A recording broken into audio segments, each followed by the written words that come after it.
Get ready to match the stars. Edward Asner, Brett Summers, Charles Nelson Riley, Trish Stewart, Richard Dawson, and Patty Deutsch, as we play the star-studded big money match game 76. And now, here's the star of match game 76, Gene Rayburn.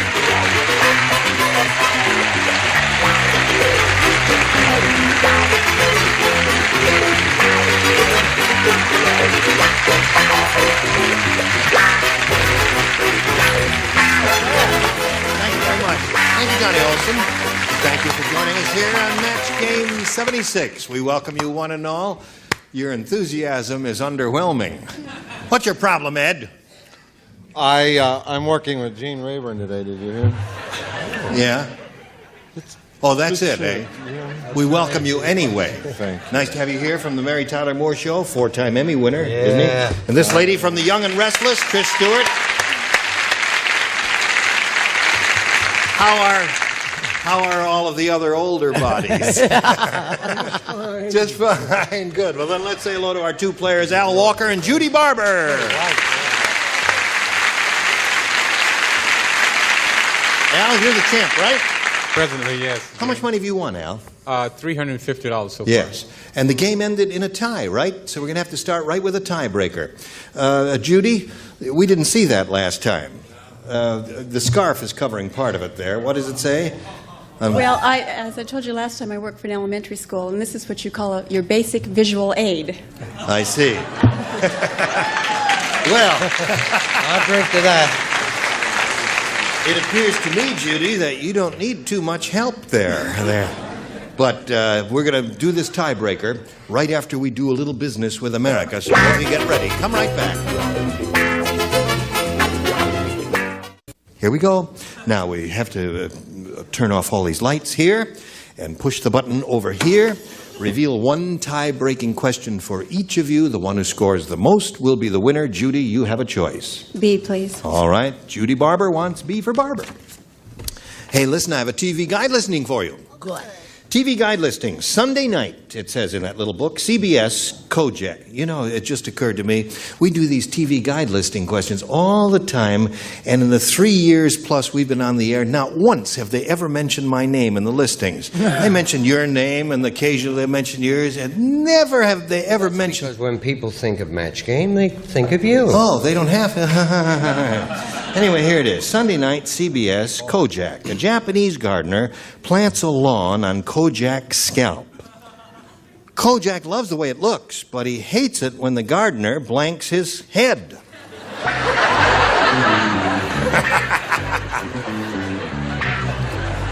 Got it. Sunday night, CBS, Yeah. Kojak, Japanese gardener plants a lawn on Kojak's scalp. Kojak loves the way it looks, but he hates it when the gardener blanks his head. Honey, Up, got up, the up, up, up, up, perfect up. answer. You're just There you gonna go. be crazy about it. His lips are moving. He must be doing... How have you been? Not bad, and yourself? Very well, thank Well, you. this is a good thing. That's it. How's Max? He's gonna be okay. Go away. All right. Don't forget to have the audience send in for those, their votes. For the what? What number? MGRNITTVL. MGRNITTVL fund? What is that? Yes, that's the fund for the Gene Rayburn, not in the TV listings fund. Oh, I see. Yeah. Give me that. Oh, you missed.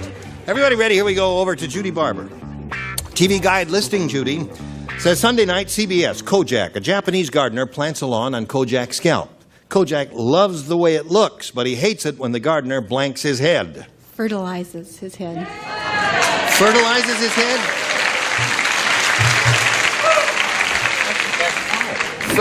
That's the best part? That is. That's I the don't best know about that. What'd you say, Ed?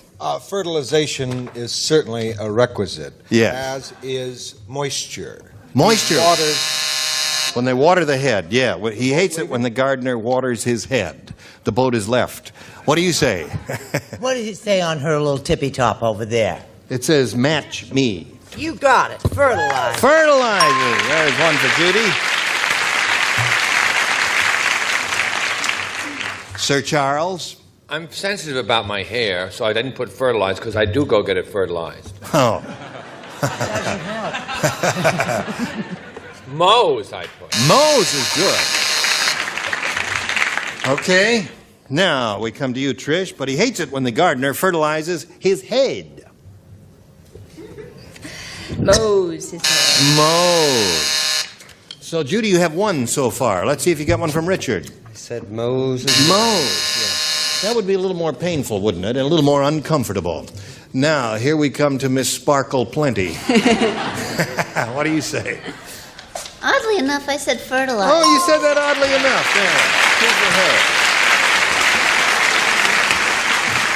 Al, ready for your tiebreaker, Al? You got one shot at it here. You need 2 to tie, 3 to win. Prudish Priscilla was such a prude. How prudish was she? Well, I'll tell you. Before she served breast of chicken, she put a blank on it. That's right. Prudish Priscilla was such a prude, before she served breast of chicken, she put a blank on it. I'll leave you to your own devices.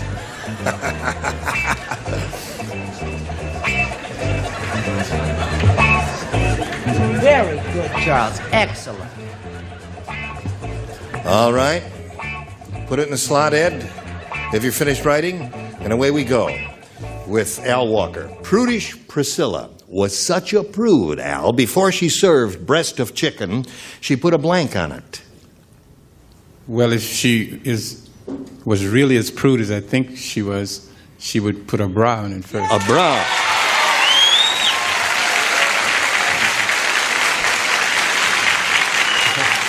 Okay, I think he came up with the definitive answer. The definitive answer. What do you say? One could say that. One could, One yes. could.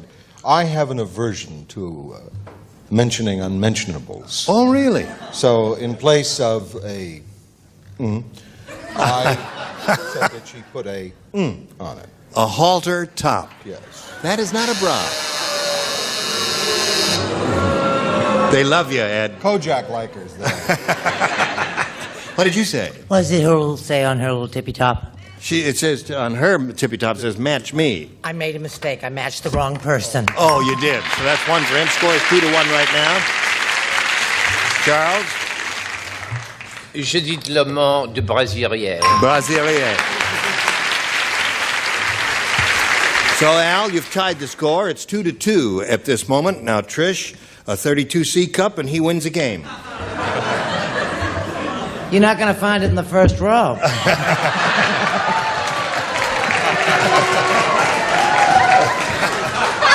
There you are, bragging again, Brett.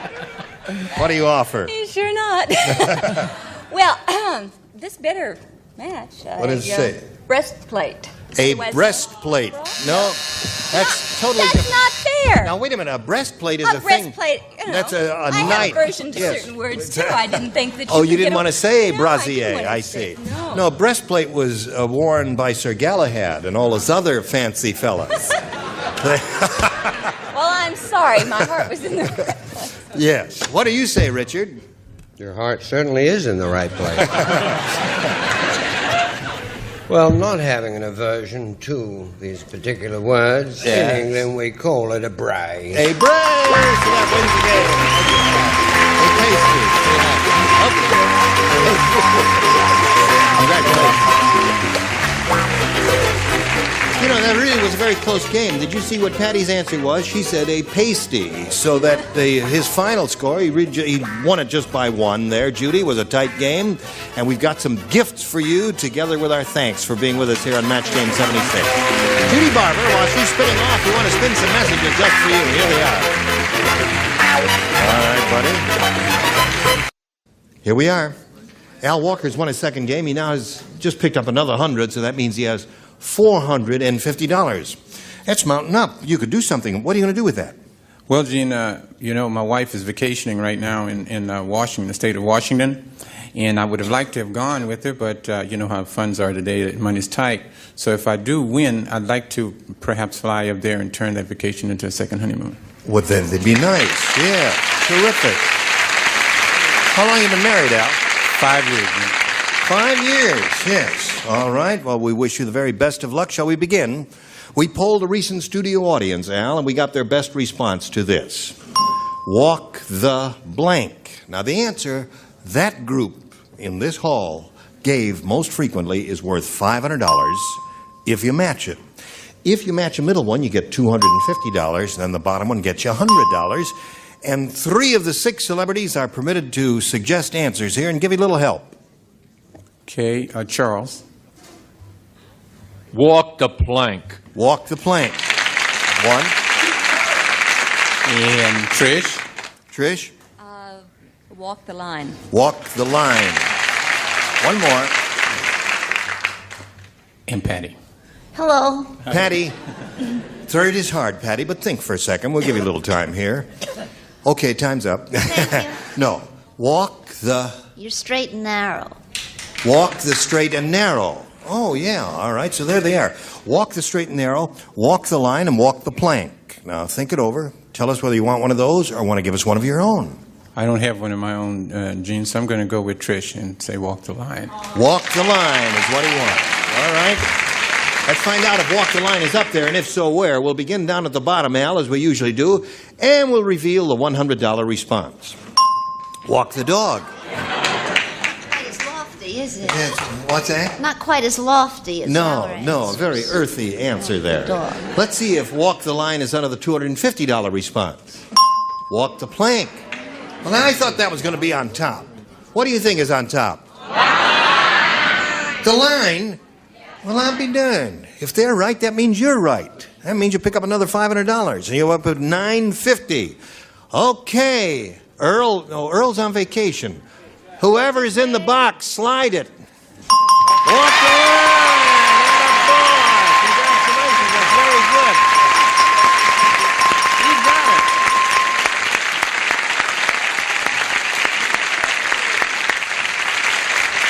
Yeah. I was worried there for a little bit. I was worried there, too. All right, so you made a very good judgment there, Al, and now we'll see. You're going to play for 10 times $500 or $5,000, and you've got to match one of our celebrities exactly to collect. Which one will it be?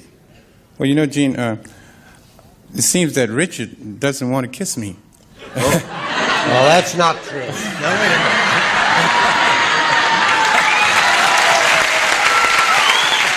Start again.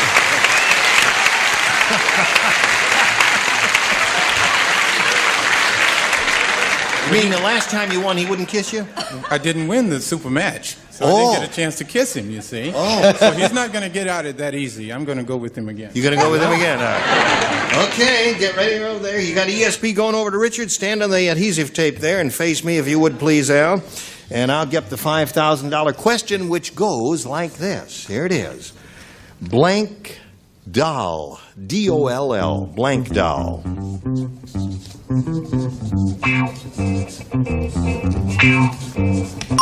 Now, he's finished. Al, what answer do you want to give us which you think will match his? His has to be an exact match. Now, think about it. Blank doll. I hope he wrote baby doll. Baby doll. Well, I hope so, too. Because if he wrote baby doll, that means you will have a total of 1,400. So you have a lot of money there. 5,950 is what the amount you'll have there. All right, Richard, let's see if he's... All the way from 1,400. That's right. Let's see if his ESP is right with you. There were so many. There was Barbie and... Barbie doll is a good one, yeah. But I'm so worried that he wants to kiss me. I want him to have that second honeymoon. I wrote baby.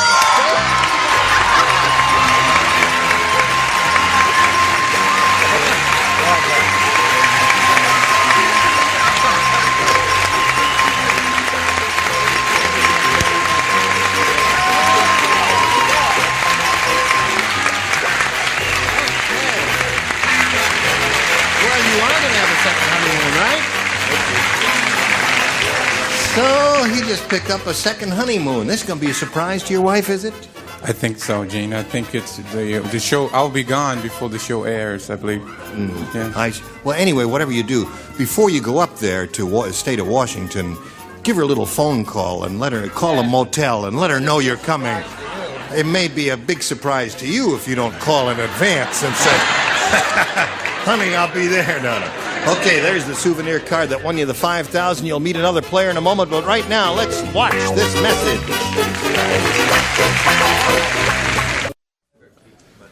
Hello there. What do you say we all welcome Ruth Sherwin? Hello, Ruth. No whistling. Ruth, where are you from and all that sort of stuff? Well, originally I'm from Montreal, but Yeah. we've been here a long time. In fact, today's our 31st wedding anniversary. Really? And I've got Congratulations 4 children. to you, my dear. Thank you. And I'm a substitute supervisor at a center and workshop for the mentally retarded. And they are beautiful people. Well, that's a marvelous endeavor, Ruth, and we congratulate you for doing that. Do you have relatives or friends in Montreal, your old Yes, hometown? we have our Because this family program back there. goes to Montreal and Toronto. We go all over Canada, don't we? Yes, well, we're delighted to be able to play to all of those people. Now, Ruth, it's your choice. You may have an A or a B. I'll take A, please. A it is. New game, everybody will play. And this is it. Weird Willie just bought a snorkel. You know what a snorkel is, Ruth? Okay. When Willie went snorkeling, he amazed everyone because he went snorkeling in the blank. Weird Willie amazed everyone. Bought a snorkel, went snorkeling in the blank. Gotcha. Okay. I will walk over to Ruth Sherwin, formerly of Montreal. Weird Willie just bought a snorkel, Ruth, and when Willie went snorkeling, he amazed everyone because he went snorkeling in the Bathtub? bathtub is a good answer. That's a good answer because there really isn't much to see when you go snorkeling in the bathtub, so it would be kind of weird to have a snorkel in the bathtub. What did you say, Ed? I got a big bathtub. Oh, you do? Yeah. Oh. No, oh, you're one of them rich Hollywood stars with a big bathtub, huh? All over something? Yes. Well, I suppose we could fill it. Got a little snorkeling then? No. No, I'm sorry, Ed. I pass. I think Weird Willie is weirder than that, and that he didn't even know you needed water, so he went to the desert. Went snorkeling in the desert.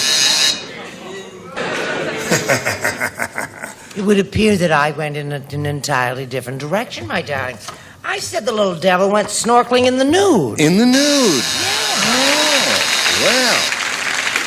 C. Nelson Riley is up next. I came from a very wealthy family with a governess, so naturally I chose the correct answer. The bathtub. Okay, Ruth, that's one for you. Now, Trish, we come to you. He amazed everyone because he went snorkeling in the bathtub, according to Ruth. What according to Trish? Well, it looks like Brett and I are both voyeurs. He went snorkeling in the nude. In the nude, yeah. Okay. Richard? Voyeurs, are you? I look at it this way. I was going to say that he went snorkeling in the carpool. In the carpool. Oh, that but I would thought be that'd be a interesting. little esoteric. Very interesting, however. And then I went for the old nude guy. In the old nude guy. 3 of those came up, Ruth. What do you say, Miss Deutsch? Also known as the altogether. The altogether is the nude. All right, so that's 1 for Ruth. Listen, all right, here we go.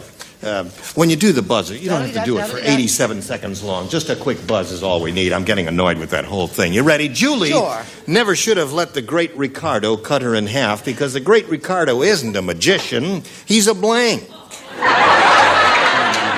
Boy, what a lot Julie of never should have swell let the great questions Ricardo today. cut her in half because the great Ricardo is not a magician. He's a blank. Oh, this is an easy one. I'm just so quick today. Have you I think noticed, so. darling, how fast I am? There it is. Yeah. This is, Julie should never have let the great Ricardo, the great Ricardo, cut her in half because the great Ricardo isn't a magician. He's a...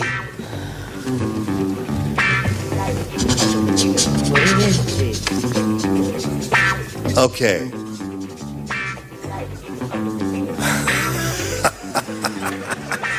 All right, Al, are you ready? Are you thinking about it? I'll give it to you one more. Julie never should have let the great Ricardo cut her in half because the great Ricardo isn't a magician. He's a... Butcher. A butcher. Butcher was one of the good answers. There's another one, however. I wouldn't know what it is because I certainly agree. Butcher, there it is. One for him. Brett, what'd you say? I've reached a new all-time high. I've gotten every one matched. Every one. Okay, here we go, Charles. I chose hairdresser.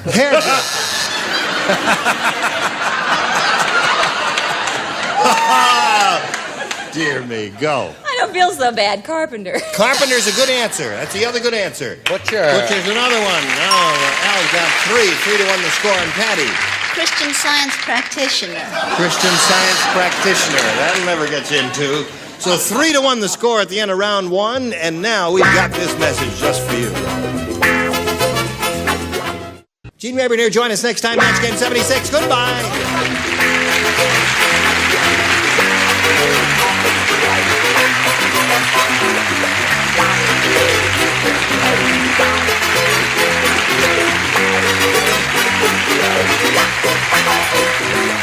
This is Johnny Olson speaking for Match Game 76, a Mark Goodson, Bill Todman production. This program was edited for broadcast.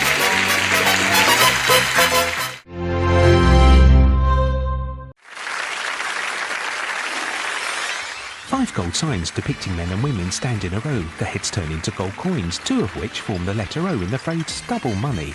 That then slides away and is replaced by the words big money in gleaming gold letters. The 5 men and women signs reappear and morph into the show's name, Family Fortunes.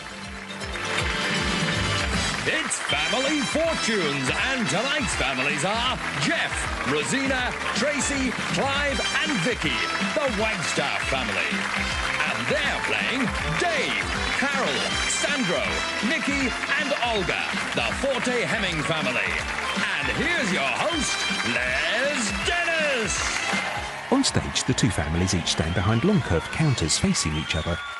Thank you very much. Thank you. Good evening and welcome once again to Family Fortunes. As usual, we've been busy around the nation surveying 100 people. We have our answers to our questions on our computerised board. We ask our 2 smashing families to match those answers with a chance of winning £3,000 in our big money game. So let's hold them in suspense no longer. Let's meet the families. Les makes his way over to the Wagstaffs on the left of the screen. Our first family tonight are the Wagstaff family. Hiya, Jeff. How are you doing? Hi, Les. Very well, thanks. Good to see you. Where have you brought your family from? Worcestershire. Introduce us to your family. This is my wife, Rosina. Hi, Rosina. Eldest daughter, Tracy. Hi, Tracy. Eldest son, Clive. All right, Clive. Hello, Les. Youngest daughter, Vicky. Hi, Vicky. Oh, very smart family there, Jeff. Thank you kindly. Well turned out. Hey? And what do you do for a living in Worcestershire? I'm into air conditioning. Air conditioning? You used to wear a wig at one time, didn't you, Jeff? Yes, I had indeed. That was sort of many years ago, up until 1982. Why did you stop? We went on a holiday to America, and I decided when I got there, it was going in the bin and I would never wear one again. And that's exactly what I did. And you came back, what did everybody say when you came back and suddenly we'd gone bald? I can't put that onto this sort of programme, Les. They thought, blimey, that was a good holiday. All right, that's the Wagstaff family. Let's go over and meet the Forte Hemming family. Les shakes hands with Dave. Hello, Les. How are you doing? Very well, thanks. Did I get that right, then? The Forte Hemming family? That is right. That's a mouthful, isn't it? Well, it is. It is a bit of a mouthful, but you see, my wife was a widow when we got married and we joined the 2 names together. So you got both names together? Yeah. Great idea. OK, Dave, introduce us to your family. Well, this is my wife, Carol. Hello, Carol. Hello, My Les. eldest son, Sandro. Hi, Sandro. Hi, Les. Daughter, Nikki. Hi, Nikki. Hi, And Les. sister-in-law, Olga. Hi, Hello, Olga. Les. Good to see you. Where have you come from? Weston-super-Mare. What do you do there? I do promotions work. I'm self-employed. Self-employed promotions work. What kind of promotions? Well, at the moment, I'm promoting BSB. Oh, yeah? Oh, they're going to love you, aren't they? Yes. You're here on ITV. And you're supposed to be promoting BSB. Yes, they'll really enjoy that, won't Well, they? you've mentioned the name anyway. Yes. All right, there's the families. Let's play Family Fortune. Les steps behind his podium. Jeff and Dave shake hands. That's it. Good shake of the hands to show fair play. Good sportsmanship. That's what we want. We surveyed 100 people in this first question, as always. And the top 7 answers are there for you to find. If you feel you have one of those answers, fellas, then press your buzzer immediately. We asked 100 people to name a common reason for failing a driving test. Jeff. 3-point turn. You did it then, didn't you, with your finger then? I attempted it. Yeah, but you nearly attempted it. Over there, over there. We're looking for a 3-point turn. Yes, well played. The number 3 answer. But Dave, there are 2 more popular ones. If you can find one of those 2, you have control of the board. Nerves. Nerves. All right, nerves are a reason for failing a driving test. Nerves. Yes, it's there. But Jeff, you have control of the board. Consult your family. What are you going to do? Play. Play. All right, rejoin your family, and it means that you cannot, of course, confer, but the Forte Hemmings, you should get yourselves together in case you get a chance later to steal. Hello, Rosina. Hello, Les. Common result for failing a driving test. Reversing. Reversing. Reversing, yes. Is it? It's there. Well played, Rosina. Answer number 2.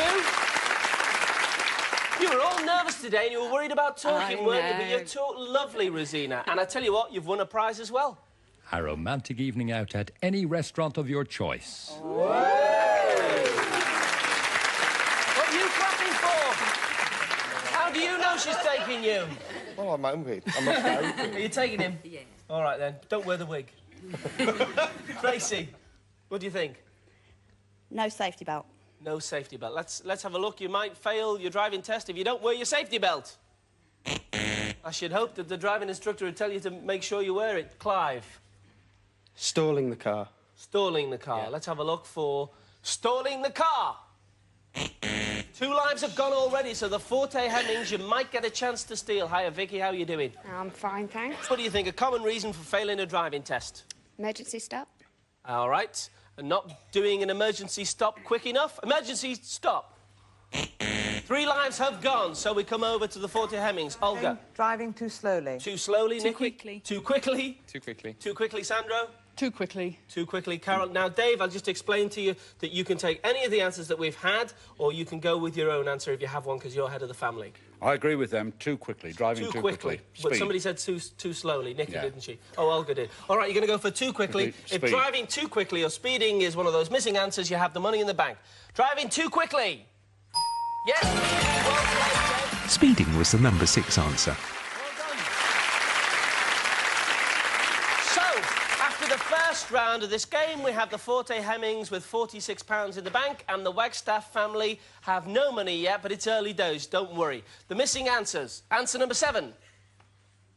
The highway code, not knowing your highway code. Answer number 5 is... crashing. And the top missing answer is... not using your mirror. OK, that's the first round over. Let's play on. Carol and Rosina come to the podium and shake hands. Carol and Rosina. All right, 100 people surveyed. Top 6 answers there for you to find, girls. We asked 100 people to name a word people use instead of nose. Carol. Snitch. We're looking for a snitch. Yes, well played, it's there. Well done, Carol. It's one I didn't know. Rosina. Conk. Sorry? Conk. Conk. Rosina wants to see a conk. There you go. Well played. What are you going to do? Play. Rejoin your family. And as I said before, the Forte Hemmings, you should try and think of some answers in case you get a chance to steal. All right, then, Tracy, what do you think? A word people use instead of nose? Hooter. Hooter. Let's have a look for a hooter. Top answer. Well played, Tracy. Clive, what do you think? A beak. Clive wants to see a beak. Yes. We're going very well here. We've got 2 answers to find, and we've got all 3 lives left. Vicky. Snout. Snout. Yeah? What are you laughing at? Sounds good to me. What's making you laugh about that? Just carry on. Just carry on. We love it. It's a lovely laugh. Let's have a look for a snout. Yes. A bit of dancing then we got from you, because you've won a prize, Vicky. Steve. You'll be dancing even more when you find out that you've just won £250 jewellery voucher. Well played. Jeff, what do you think? It's not so easy now when there's only 1 to find. That's right. Gonna need an answer from you, though, Jeff. Anything? We run out of time, we lose a life. Rosina. A honker. A what? A honker. Okay, I'll take that, yeah. Look at that fella picking his honker. If honker is that missing answer, you have the money in the bank. We're looking for honker. No. Somebody was blowing theirs then. So 2 lives have gone. The Forte Hemmings, you might get a chance to steal. Tracy? Nozzle. Nozzle. All right. Nozzle. We're looking for nozzle. So all 3 lives have gone. Olga? Trunk. Trunk. Trunk. Trunk. Trunk. Trunk. Trunk. Trunk. Dave, you That's sure our you're answer, yeah. You're going to go with trunk? Go for trunk. If trunk is that missing answer, you have got some money, well, some more money in the bank. If not, it goes to the Wagstaffs, who score for the first time. Let's look for trunk.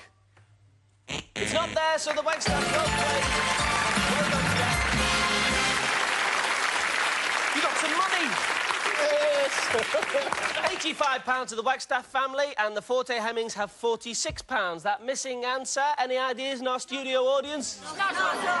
Nozzle. We got nozzle down here, didn't we? But schnozzle, as in Jimmy Durante. We're looking for schnozzle. Concord. There you go. Everybody was thinking about Barry Manilow when we surveyed this question. Let's play on. Tracy and Sandro now join Les at the podium. Sandro and Tracy. OK, top 5 answers in this third question. We asked 100 people to name something people bite but don't eat or consume. Sandro. Clothes. They bite the clothes. Bite. Sorry, I was thinking buy. So, Sandro, I have to take that. We're looking for clothes. No, you don't bite your clothes, you buy them, as you said. But, Tracy? Nails. You bite your nails. Let's see if that's there. Bite your nails. Top answer, Tracy. What are you going to do? Play. OK, rejoin your family. And we come to you, Clive. Something people bite but don't eat or consume. Clive stares blankly at the screen. Fingers. Fingers. We've got the nails. Now we're going to bite our fingers. I suppose you bite round the edges of your nails, which is your fingers. Let's look for fingers. We lose a life. So, Vicky. Lips. Bite your lips. 2 lives have gone, so once again you might get a chance to steal, Forte Hemmings. Jeff. Tongue. You bite your tongue, or as I'm from Liverpool, I call it tongue. Oh. But you're posh. Black country, I Black country, tongue. We're looking for tongue or tongue. Yes, it's answer number 2, whatever it is. And you've won yourself a prize, Jeff. We'll get that prize from Steve. Max Bygraves, Dean Martin, you can have them all with this terrific MIDI hi-fi system. Oh, smashing. Thank you very much. Right, beautiful. All right, Rosina. Chewing gum. Chewing gum. Let's see if chewing gum is there to stay in the game. We're looking for chewing gum. No, good answer, but not there. So, Olga. Bite your cheek. Your cheek. Nikki. Cotton. Cotton. Cotton. Cotton. String or thread. All right, string or thread. Dave? Cotton. It seems to be the popular answer, doesn't it? If it's there, you have the money in the bank. We're looking for string of cotton or thread. Thread is there. Answer number 4. I wouldn't have got that one myself. Let's have a look. Answer number 5 is... your partner.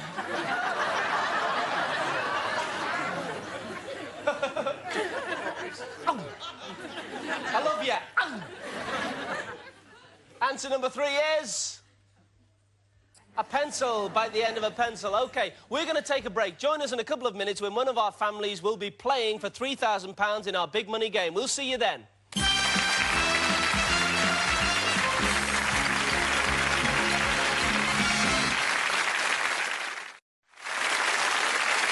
Family Fortunes Part 2. Les walks to the front of the stage. Welcome back. At this stage in the game, you join us with the Wagstaff family from Worcestershire, who have won a romantic evening, a jewellery voucher worth £250 and a MIDI hi-fi system, and they have £85 in the bank. The Forte Hemmings family from Weston-super-Mare in Avon have £117 and as yet no prizes. They've done a lot of wins on steals. So, let's see what happens now as we play double money. Les heads back to the podium. Nikki and Clive step up and shake hands. Nikki and Clive. Double money means just that. All the answers that are revealed on the board, if they were worth £1 before, they're now worth £2, and so on. 100 people surveyed, and we're looking for the top 5 answers. We asked 100 people to name something you associate with Adam and Eve. Nikki? Apple. An apple. Good answer. Yes, let's look for the apple. Top answer. You're going to play. OK, Nikki, rejoin your family. Means that we get a chance to talk to you because, as I said, you've won on steals a lot. So, Olga, how are you doing? I'm doing very well, thank you. Good. I'm not so nervous now. You're not as nervous now. You've got a few games under your belt. Yes, that's right. All right, what do you think? Something you associate with Adam and Eve? Snake. A snake. Yes, the serpent. The serpent. We're looking for the serpent. Yes, well played. Serpent is the number 4 answer. 3 answers to find, Dave, and all 3 lives intact. What do you think? The Garden of Eden. The Garden of Eden.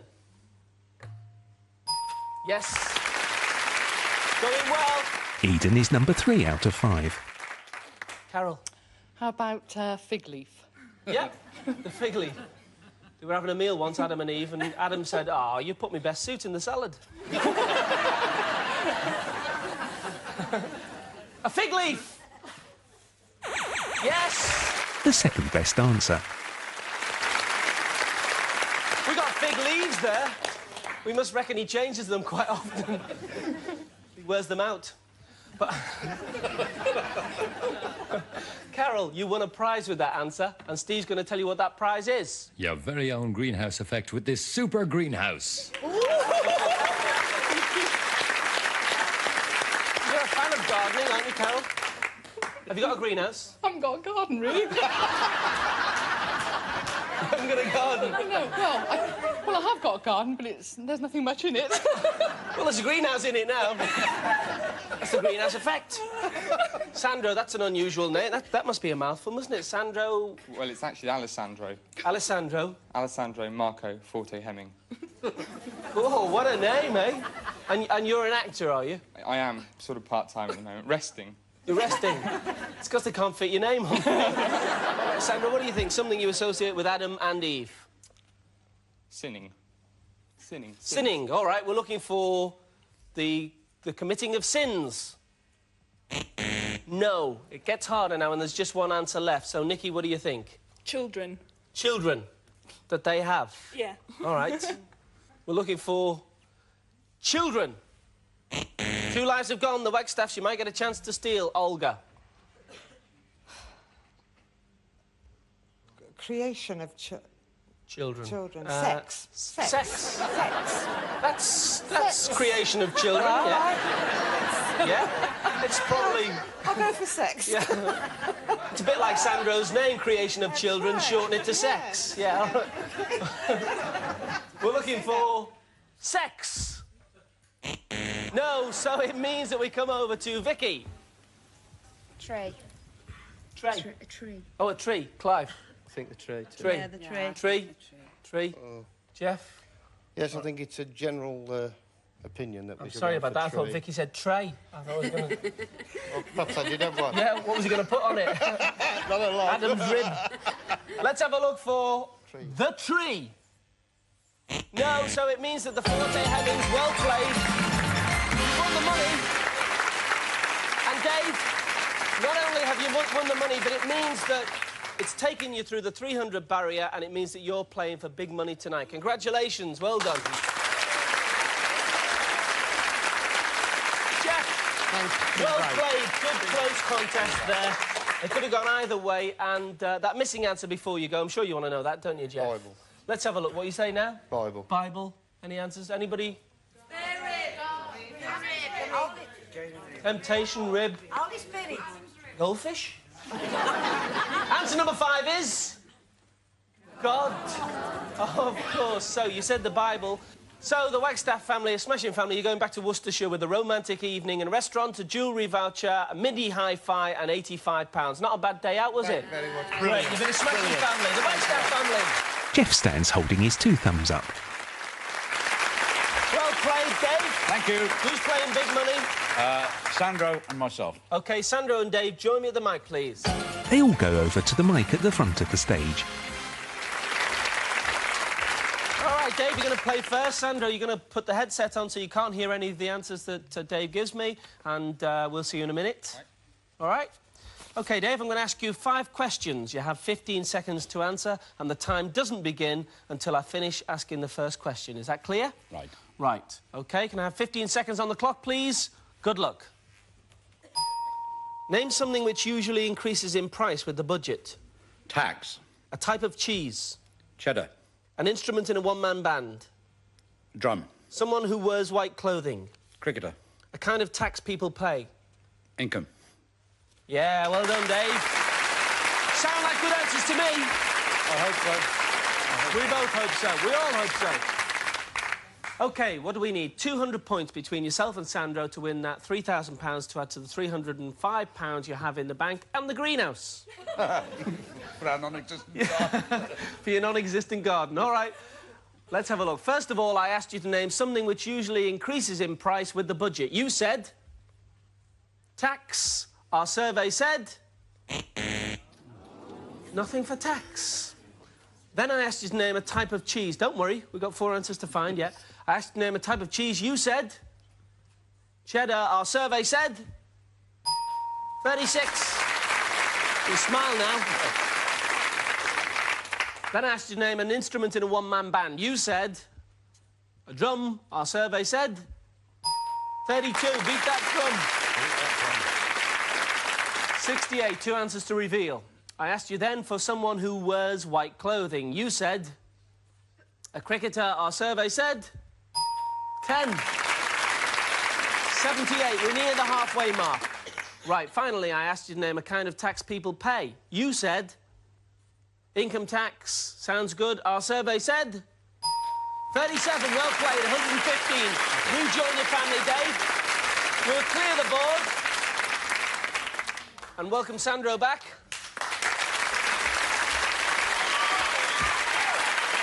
Welcome back, Sandro. 115 has been scored by Dave, so you need 85. All right, so a couple of the top answers will still be there, or, you know, more than that, maybe. What we want you to do is answer the same 5 questions. You have an extra 5 seconds. That's 20 seconds in case you duplicate any of the answers that we've had. If you do, you'll hear this sound, and I'll ask you for another answer. Fine. OK, can we remind the viewers at home of the answers we've had from Dave? And can I have 20 seconds on the clock, please? Good luck. Name something which usually increases in price with the budget. Shopping goods. A type of cheese. Gorgonzola. Any instrument in a one-man band. Drums. Something else. Guitar. Someone who wears white clothing. Doctor. A kind of tax people pay. Car tax. OK, well done, Sandro. All right. 85 to get. To win the £3,000. First of all, I asked you to name something which usually increases in price with the budget. You said shopping. Our survey said nothing for shopping. I think we needed you to be more specific there, and cigarettes was the top answer and would have given you 38. And there's alcohol, I suppose, and petrol, etc. Right. I then asked you to name a type of cheese. You said Gorgonzola. Our survey said 7. Well done. 122. So what do we need now? 78. The top answer there was cheddar, and we'd already had it. OK?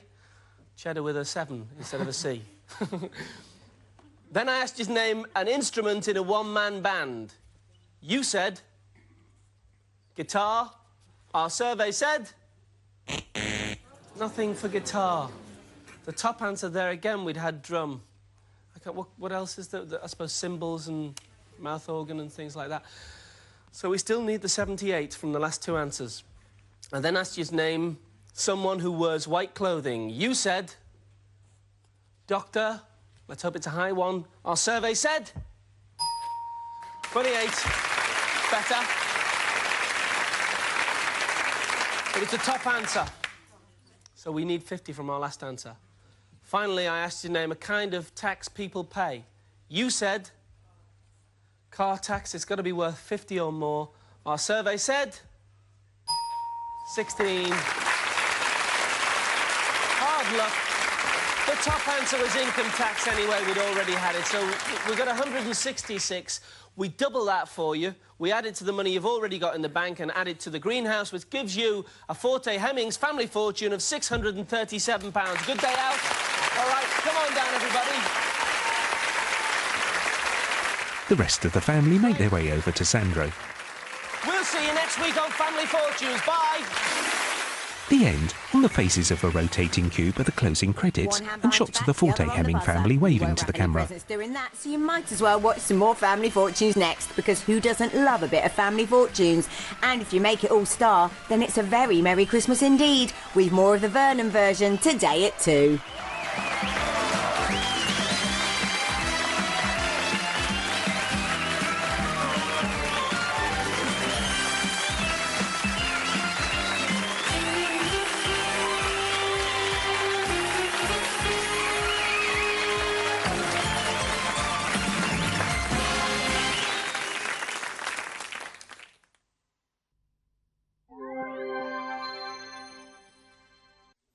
This is the gracious actress and bright television star, Joan Fontaine. Thank you, and this is my partner, Anita Buff from Weehawken, New Jersey. This is the internationally famous motion picture and television star, Douglas Fairbanks. Hello, and this is my partner, Nicky Klanos from San Francisco, California. And we're all here to play Password. Now, here's your host on Password, Alan Ludden.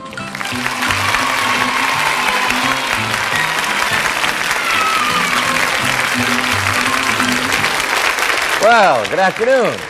Good to have you with us. Hello, Joan. Hello, Alan. How's Betty? Fine. Good to see you. Hello, Doug. Hi. Good to have you back. Well, nice to be back, as usual. Well, Joan Fontaine, you get more beautiful all the time. Oh, shucks. You look great.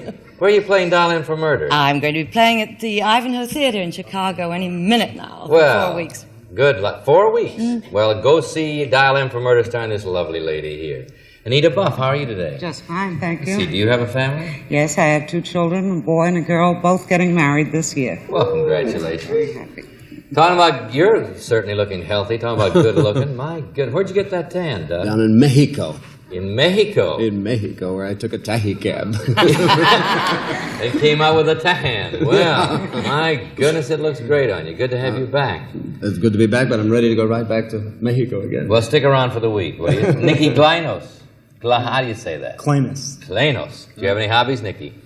Yeah, I enjoy playing folk or traditional guitar. Good. Can we play Password? You ready? There's the word. There you go, Doug. As they look at the same password, we'd like you to say it at home. The password is burrow. Joan Fontaine, see if you can get Anita Buff to say it for 10 points. Donkey. Jackass? Donkey jackass? No, 9 points, Doug. Jackass. Mule. Mule, no, 8 points, Doug. Mexican. Burro. Mexican. Excuse me.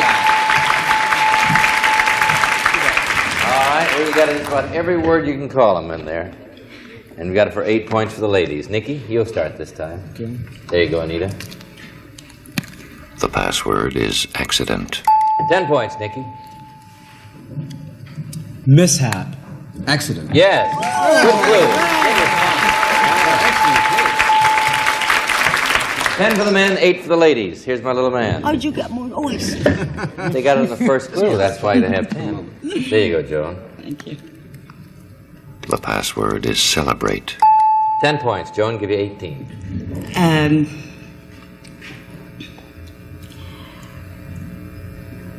5 seconds. Anniversary. Birthday? Anniversary birthday. No, 9 points, Doug. Give you 19.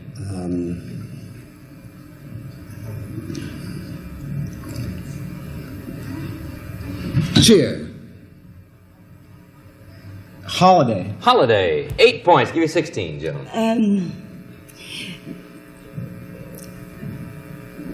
Recognize. 5 seconds, Anita.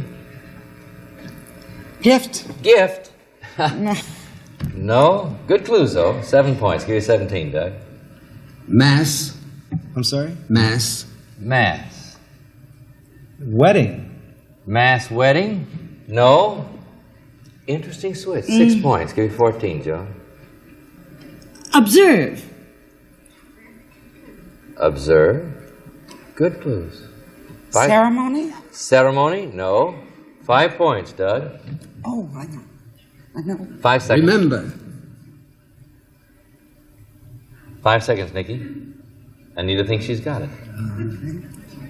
Celebration. Wait, what did you say? You said celebration? You give me a form of the word? That's it. You have it, Anita? To celebrate the Mass he was going for, to observe. Very, very good clues. Very good, and you got it. 15 points for the men, 8 for the ladies. By the way, when you hear this sound, that means your clue, as you know, has not been accepted by our authority, who is Dr. Reason A. Goodwin, an editor of the World Book Encyclopedia Dictionary. Okay, the men have 15, the ladies have 8. Nobody can win, but you can go awful close, Nikki, as they look at it. The password is volcano. 10 points, Anita. Give you 18. Fujiyama. Volcano. Oh.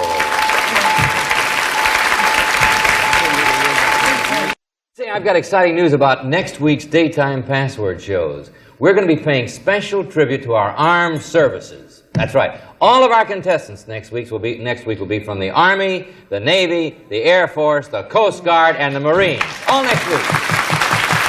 So I hope you and all your friends will be with us next week. Should be very interesting. The ladies have 18 points, the men have 15 points, which means, Doug, if you do it in the first clue, you've got the game. So careful. You can win on that, you can win on that. And as they look at it.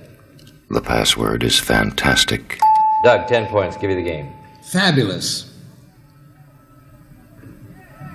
Fantastic. Yeah!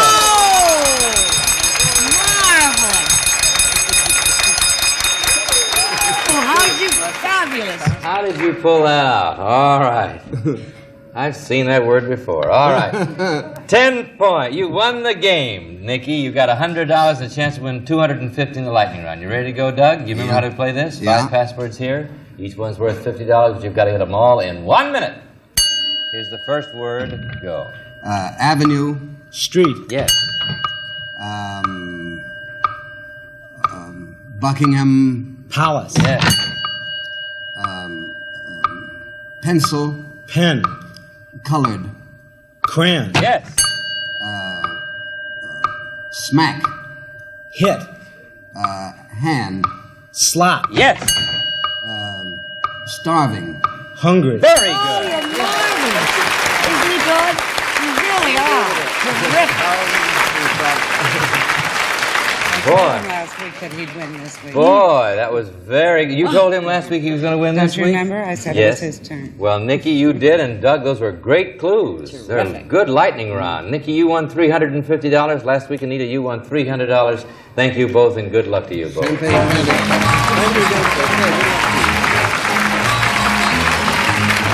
Very good. Well, that started the week off very well. Let's meet 2 more password players, shall we? Joan Fontaine, meet your new partner from New York City, Barry Aronowitz. Hello, Barry. Douglas Fairbanks, meet your new partner from Yorkshire, England, Mary Shakespeare. Well, Barry Aronowitz, talk to you first. What occupies your time? Most of the time, I'm on the wards of Bellevue Hospital, where I'm a third-year student, Alan. Well, good. Congratulations. I'm glad you're here. Mary Shakespeare from Yorkshire, England. Yes. Fascinating. What, are you a working girl? I'm over here on a year's contract being a child's governess in Huntington, Long Island. I didn't hear A you. children's governess in Huntington, Long Island. In Huntington, Long Island. Nice to have you here.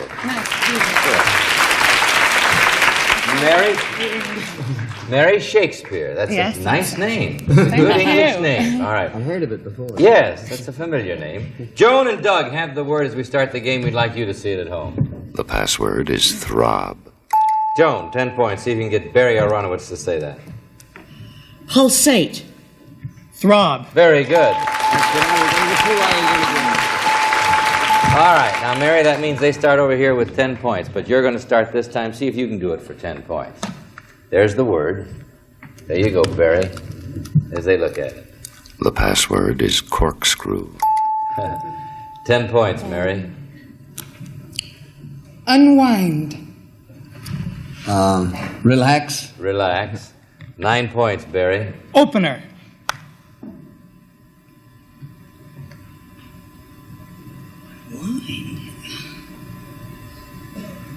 5 seconds. Beginner. Beginner. 8 points, Mary. Bottle. 5 seconds. Bottle. Bottle. 5 seconds, Doug. Cap. Cap. No, I know. It's 7 points, Barry. Spiral. Spring. Spring. 6 points, Mary. Twist. Twist. Unscrew. Unscrew. 5 points. Barry. 5 seconds. Pull. You're both gonna Lever. Lever. Wine. 4 points, Mary. 5 seconds. Twist. No. 3 points, Barry. Nail. Nail. Nail. Oh, dear. 5 seconds. File. File. I want you to know, friends at home, both of these people are going to hate themselves. Yeah. All right. 2 points, I do Mary. know. Unscrew.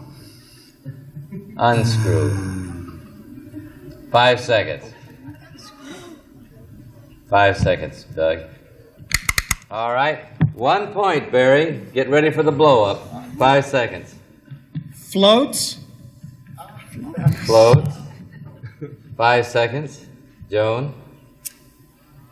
Tongs. All right. Joan and Doug, these clues were excellent. I'm sorry to tell you. Are you ready for the word? No. It's something you both know very well, I'm sorry to say. Corkscrew. Bang, bang. But she used screw, so I couldn't do it. Yes, you could. You, Oh. you can use screw. She didn't use corkscrew. She said unscrew. I thought we couldn't use part of the word. It's contained. You can use grandfather for grandmother, but you can't. I see. Screw, a corkscrew, you've heard of the word. We'll return in a moment right after this message. Mary Aronowitz with Joan and Mary Shakespeare is with Douglas Fairbanks. Mary, I must ask you, any relation, do you think, in the long distance past with I would love to take the time one day to find out. You're going to find out, but not to your knowledge right now, anyway. No, no. All right. Mary, here's a new word. There you go. Mary and Barry have the word, and as they look at it, we'd like you to see it. The password is darling.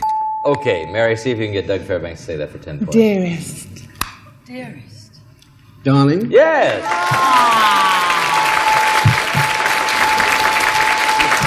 All right, that darling arrangement over there just won you 10 points, Mary. You have 10 points, so does Joan and Barry over here, so there's a new word. Thank you. As they look at it.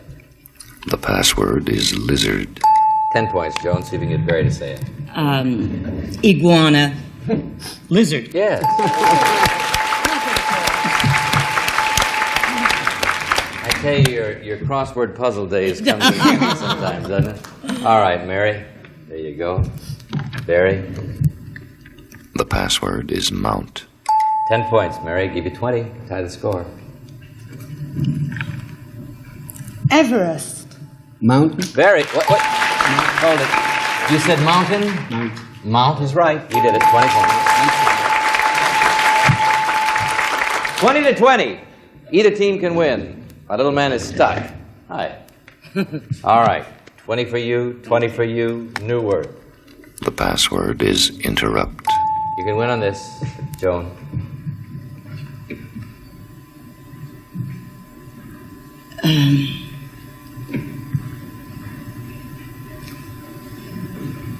Five seconds. A right to intrude. Interfere. Intrude, interfere. 9 points, Doug. Give you the game.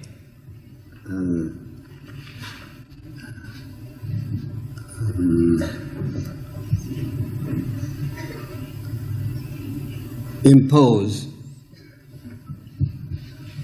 Oh dear. 5 seconds, Mary. Give you the game. Interfere, sorry. Interfere, no. 8 points. Joan, give you the game. Conversation. Interrupt. Yes! Very good. We want to finish this up. Joan, you play a good game of password. So do you, Doug. Barry, you just won $100. So do you, Barry. Thank you. You're going to play the lightning round now. You ready to go? 1 minute. Here's the first word. Go. Vegetable. Carrot. Potatoes. Mineral. Iron. Dog. Bone. Classification. Dog bone. Meat bone. Classification. Buffalo. Vegetable, mineral. Animal. Yeah. Wool. Sheep. Knitting. Clothes. Sweater. Knitting. Socks. Thread. Sew. Thread. Skeins. Wool. Skeins. Thread. String. Better go to the next word. Right. Eraser. Blackboard. Yeah. Macaroni. Spaghetti. Head. Oh. Noodle. Noodle. Macaroni head noodle. A head macaroni is a noodle. Yarn. Skeins of wool that you knit with a yarn. All right, let's see what you did, Barry. You won $200. Barry Aronowitz. Mary Shakespeare, you may still win some money. Barry, you might win more. If you'll change partners, we'll play your second game. All right, we have the ladies now competing against the gentlemen. I start with you this time, Doug, so I'll give you the word first, as they look at it, of course. The password is accent. 10 points, Doug. Dialect. Slang. 9 points, Joan. Monosodium glutamate. Monosodium glutamate. One word. Glutamate. Monosodium glutamate. Yeah? You sure that's one word, Yes, Doctor? I am. All right. 5 seconds, Mary. Brogue. Brogue? No. Oh, you're very tricky to remember that whole thing. Okay. 8 points, Doug. Emphasis. Accent. Mary,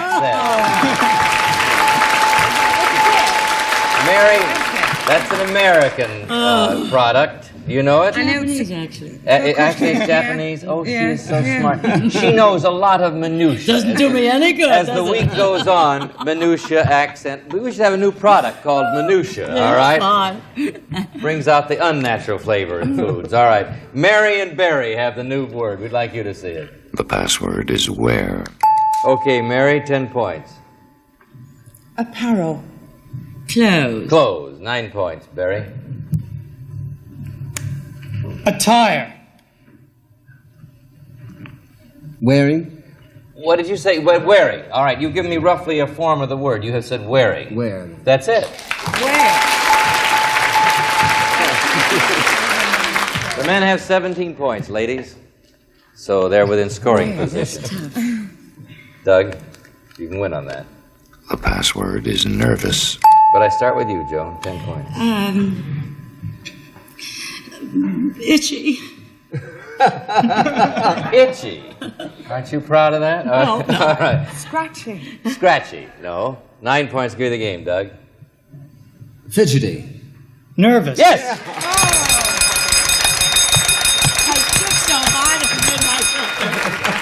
So hard you made yourself nervous. There's a theory for that. All right. 1 minute.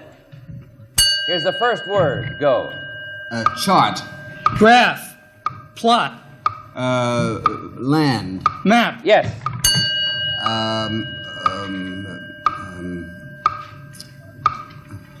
Rock. Hudson.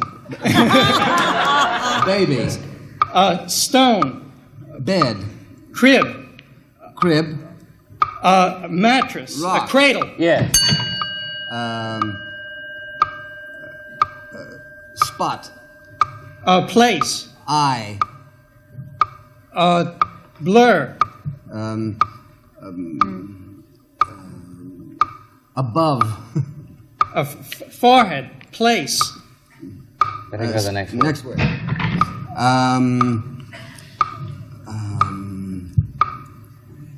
Group. Organization. Singing. Choir. Choir. Quartet.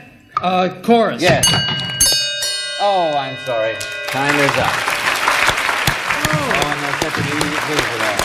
He wanted the spot above the I, but he wanted the letter I, the dot above the I. That's a little hard to... E-Y-E, yeah. The I, the dot above the I. Can't think of a clue yet for that. Dot dash polka. Polka's a little hard. Because we can always do it afterwards. Yeah, it's easy. The dash dot. Dot is not an easy lightning round word. Monday morning quarterbacks. Yes, Yeah. Monday morning. It's very easy to Monday morning quarterback a lightning round like that. Dot is a hard lightning round word. The last word was add, which we didn't get around to. But Barry, you got around to $400, which isn't bad. Lovely. Mary Shakespeare, we'll have a lovely gift for you, which I'm sure you'll enjoy, and we certainly enjoyed having you here to play Password with us. See you tomorrow, of course, and all your friends. Until then, this is Alan Ludden saying the password today is future. School boards will soon be submitting new budgets. Remember, money spent on education is an investment in the future. So long. See you tomorrow, I hope. Each of our contestants on today's program will be given a handsome new Grundig TR300 transistor radio, especially engineered for the finest portable AM/FM entertainment. Operates on batteries or house current. This has been a Mark Goodson, Bill Todman production. The contestants on this recorded program were selected and interviewed in advance.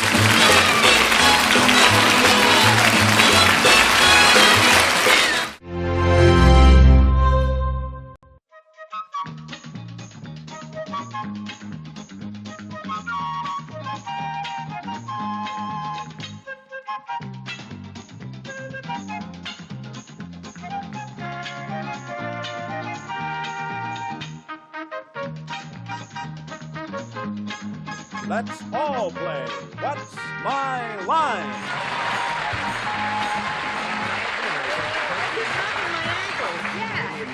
Hello, everybody. Everybody's got red on the panel today. You're just seeing red. Hey, that's true. Red. No, they really We do. didn't check with each other. What does that mean? I don't know, but I have a theory about that. That on a given day, everybody wears the same colors. That's my theory. Is that your theory? Yes, without checking with each other, that's what happens. Communist. It's called Red Thursday. Red Thursday, right? Well, listen, hello, everybody. We are here, and we have two marvelous challengers and a marvelous mystery guest who will stump you right now. Would our first challenger enter and sign in, please?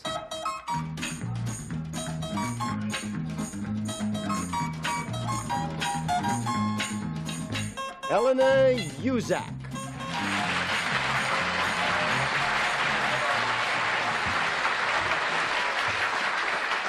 Where are you from, Ms. Uzak? North Smithfield, Rhode Island. Okay, panel. Eleanor Uzak provides a service, and we will show the audience what her line is.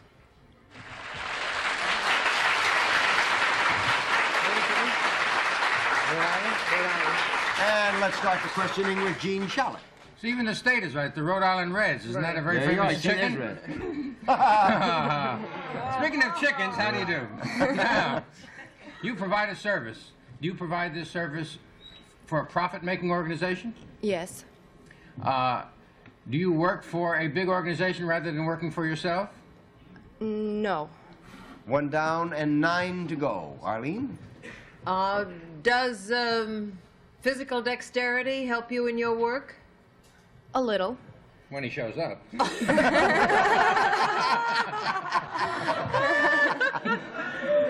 Very better, huh? You really mean a little? Well, that's the truth. Yes. All right, not a lot. Do you have to have training for this service? Some. Would you be called in any way? Do you perform something in this service? Yes. How do you mean perform, Arlene? Does she do something that is that someone might watch her do, or that she might be judged by? I see in the sense of doing it for people to watch it. All right, give me a no. I don't care. All right. And we'll move over to Gene Rayburn. So, there's nothing in the category of a performer, we can assume from Arlene's question. Yes, you can assume that. Do both men and women avail themselves of this service? Yes.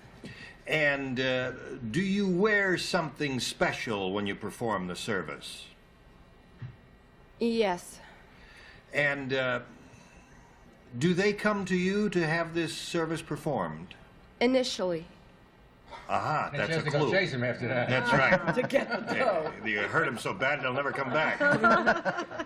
Does it enhance the person's physical appearance in some way? No. 3 down and 7 to go, Sheila. Well, then, if it doesn't enhance their appearance in some way, does it have anything to do with any part of the body, the human anatomy? No. No. 4 down and 6 to go, Gene Shaw. Ah, you don't touch them, in other words. That's a yes. That's a yes? Okay. After the first visit, where they come to you, thereafter they do not come to you. That's been established. Do you then go, is that right or not? I think what we established is that they may contact her for this function, and that in the process of contacting her, in that sense, they go to her. Does your service have anything to do with anything that's living besides the person who's your customer? No. You don't kill termites or anything like that? 5 down and 5 to go, Arlene. Do you move around in your job? Yes. Do you move around in anything in your job? You mean in the actual performance of the work? He's sly. You gotta watch him. You qualify things that I say just to give me a no. But I do mean that, yes. When you are performing your job, are you in some kind of a vehicle? No. 6 down and 4 to go, Gene. Well, now, have we established that things are involved? A device, you use a device of some kind to perform this service? Is You that mean it? like tools? One, Accoutrement. a cuticle stick. Something like that. Anything. Is there a prop of any kind involved? Yes. And does this prop have moving parts? No. 7 down and 3 to go, Sheila. There's something that you use to perform this service, and you don't touch people. Now, is there any other kind of, is there any electrical communication between you and these males and females? Electrical? How do you mean that? Well, is there something electrically? Something electrical that Like she a hairdryer. holds or touches or moves or manipulates? Well, yes. Yes. There is. Is this supposed to make a person learn something faster? Well, I tell you, not really. The only thing that can make you learn faster is to let go of it. What Eleanor Uzak is an electrician. What? Electrician.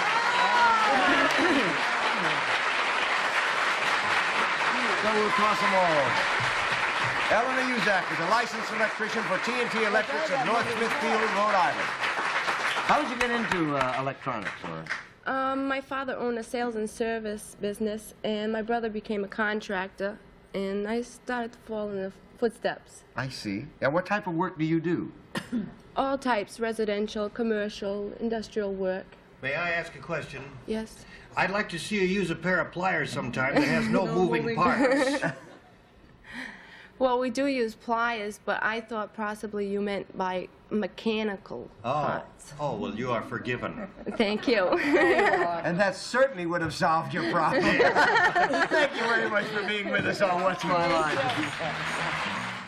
Back for our second challenger. Would you enter and sign in, please?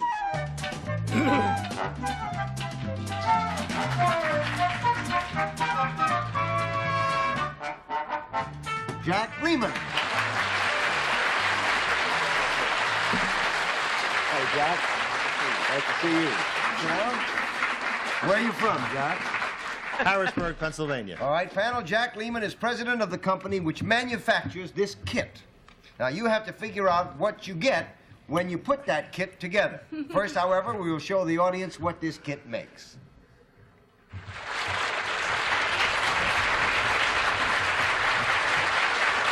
And we'll start the game with Sheila McRae. Does this kit make an object which both young and old would use or enjoy? I'd say yes. Is this object lighter than water? Does it float on water?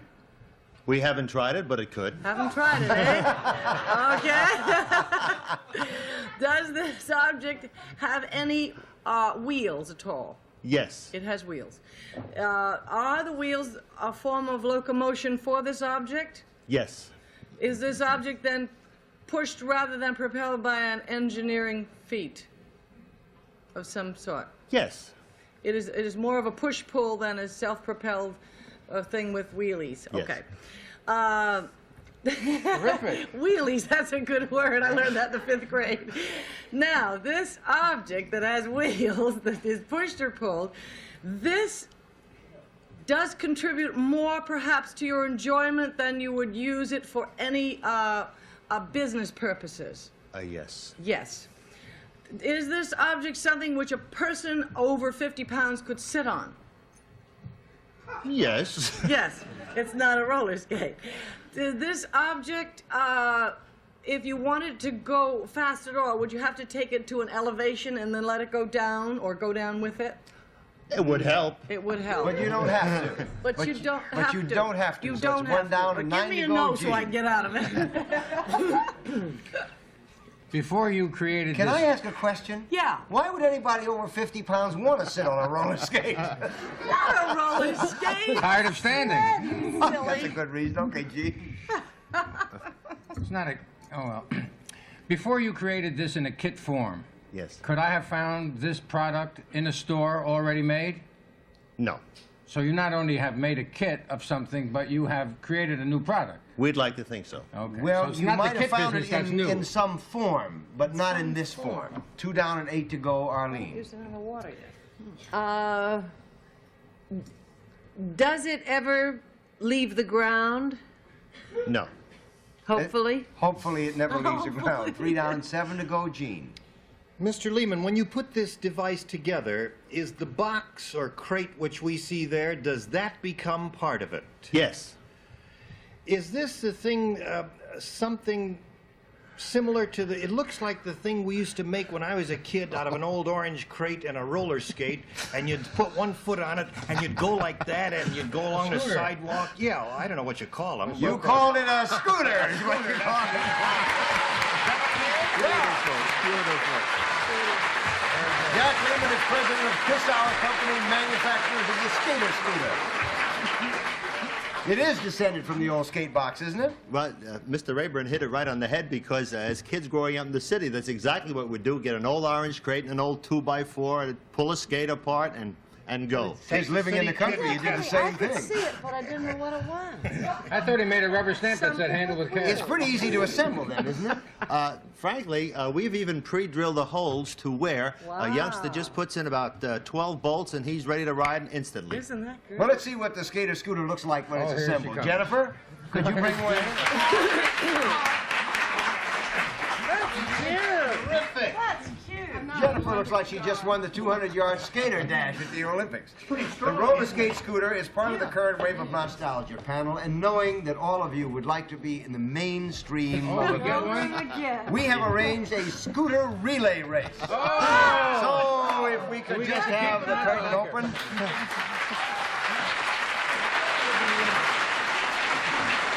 Yeah, can you bring it back here, Jennifer? There we go. Now then, back here panel, we have 2 scooters. Won't you join me? Let's have the teams be Gene Rayburn and Sheila McRae, and Jean Charlotte and Arlene Francis. You want to hold this, Sheila? Because you'll be first. Now, the idea, ladies, is to race down there around that pylon that looks like it fixed your John this morning. And then I gotta take my go all the way around and come You back can't do it up. in wedgies. Come back up and around this thing and hand it to your partner. Do we go left or right around the pylon? Whichever side you're on. Are you Just ready? don't collide. Set. Come on, now,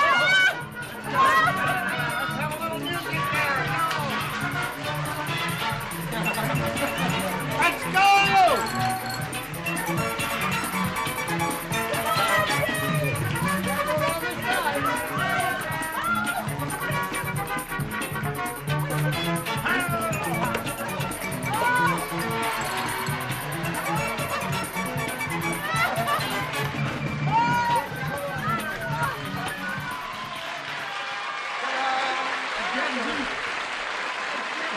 Well, offhandedly, who would you say won the race?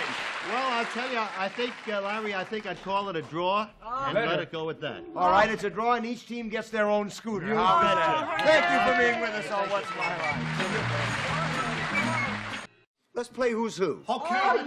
All right, you want to open the curtain? Okay, here we have 4 people chosen at random from our audience. One is a U.S. mail handler, a liquor salesman, an insurance adjuster, and a teacher. Now, what you have to do is hand out the card so that each person is holding the card which states his occupation. We'll start with Arlene. You have 20 seconds. Ready, set, go. Go.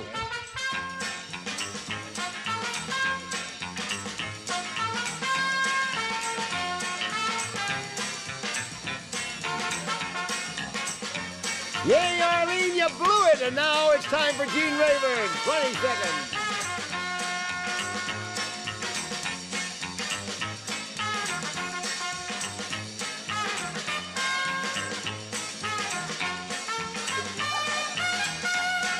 And that is correct!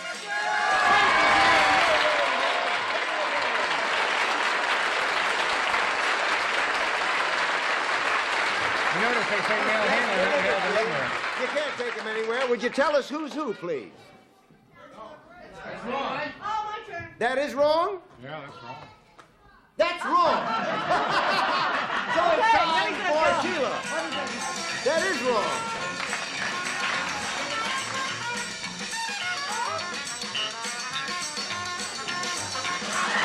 And that is wrong, and it's time for Gene Shalit. I thought he had it right. Isn't that awful? Now, what has he got there? He has down there insurance adjuster, liquor salesman, teacher, and that is wrong, and you have beaten the panel. After all. Did you go? Yeah. Would you now please take the cards which state your proper occupations? There we are. Now we've got it right. And would you tell us who you are, please? I'm Robert Donovan from Cuyahoga Falls, Ohio, and I'm an insurance adjuster. I'm Polly Garber from Nashville, Tennessee, and I work at the post office. I'm Lillian Yerkowitz from Far Rockaway. I'm a teacher. I'm Ed Harvey from Foster City, California, and I'm a liquor salesman.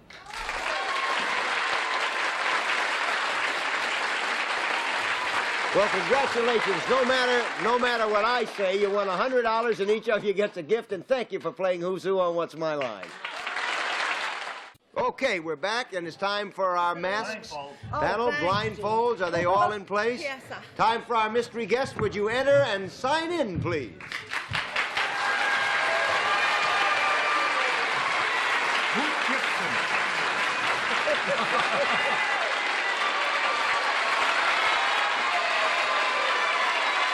Where they don't know the name, but they do.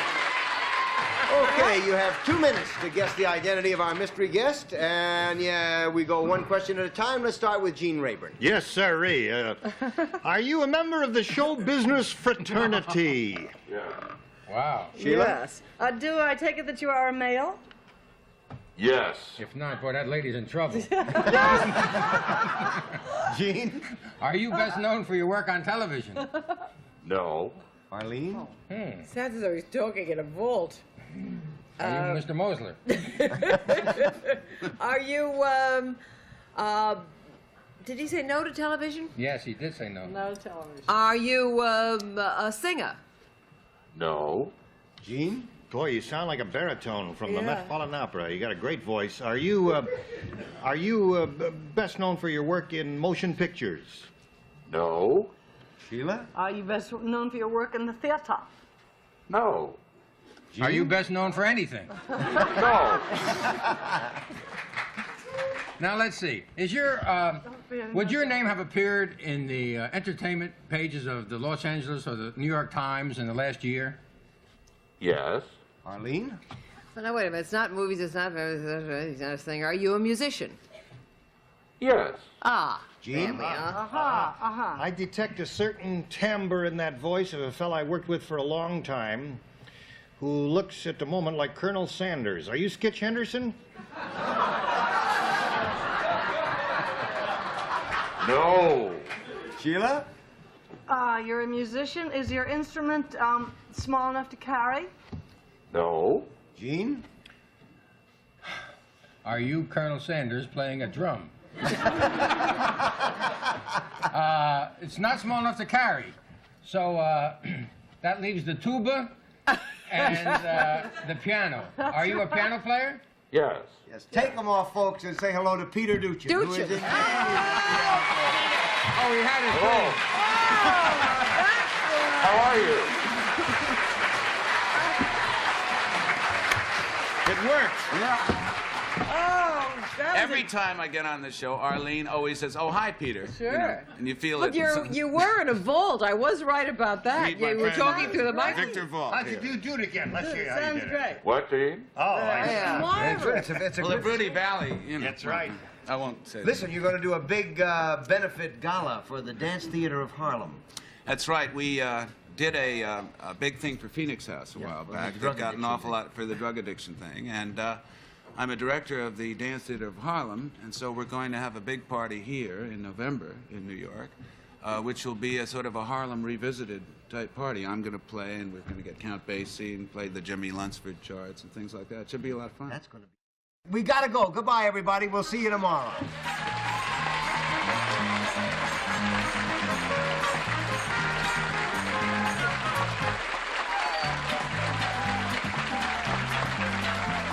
What's My Line is a Matt Brooks and Bill Todman production. Jennifer Woods Close by Bonwit Dolan.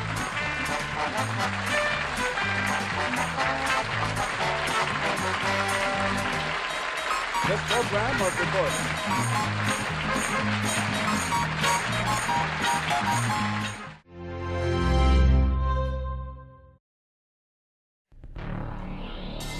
Today on Family Feud, from Los Angeles, California, these guys are so intimidating, they've got their opponents making out their wills. It's the Mills family. From Santa Ana, California, they tear down their opponents like the Berlin Wall. Meet the Hudno family. You're about to see these two teams battle it out for $10,000 in cash, because it's time to play the Family Feud. Now here's the star of our show, Louis Anderson. Thank you. Welcome, the Mills family against the Hudno family. These families said making friends and playing for fun are all a distant second to what's really important, winning $10,000. Gigi and Joe, let's get started to play the feud.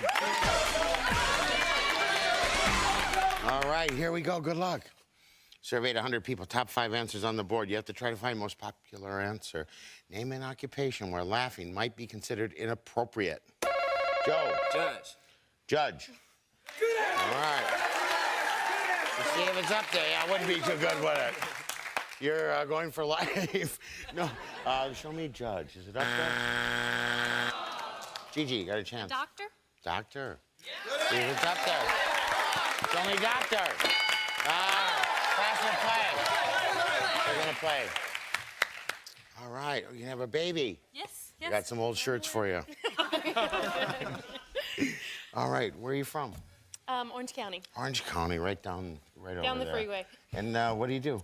I work at an insurance company. I'm a supervisor for the clerical staff. Great, and this is your family? Will you Yes, it introduce them is. to me? Okay, this is my husband, David. Hi, David. My sister, Cindy. Cindy. Hi. My brother, Wayne. Hello. Hi, Wayne. And my brother-in-law, Ken. Hey, Ken, how are you? Welcome. All right, David, what do you do, David? I'm a technical recruiter. Well, jeez. The hell is that? It's another word for headhunter. Ah, well. Name an occupation where laughing might be considered inappropriate. Policeman. Policeman, yeah. Show me policeman. Is it up there? Oh.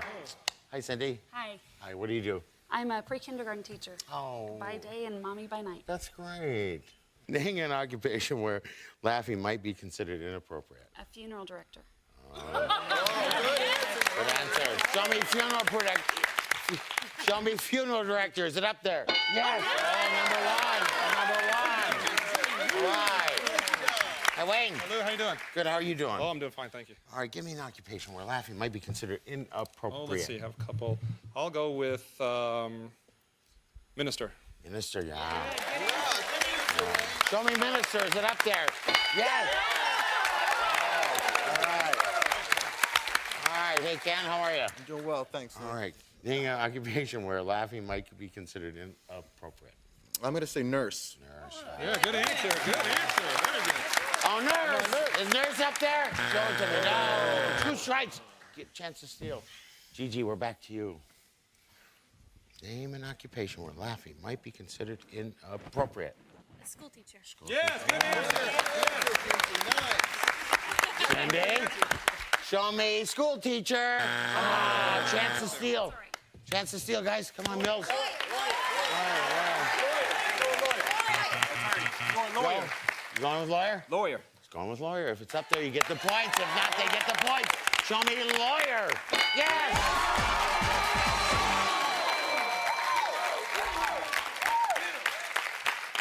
What do you think number 2 is? Let's see it. Therapist. Ooh. The score at the end of round 1, the Mills 70, the Hudnall 0. But round 2's coming up. We've got lots of points, lots of money. Come back. Come back.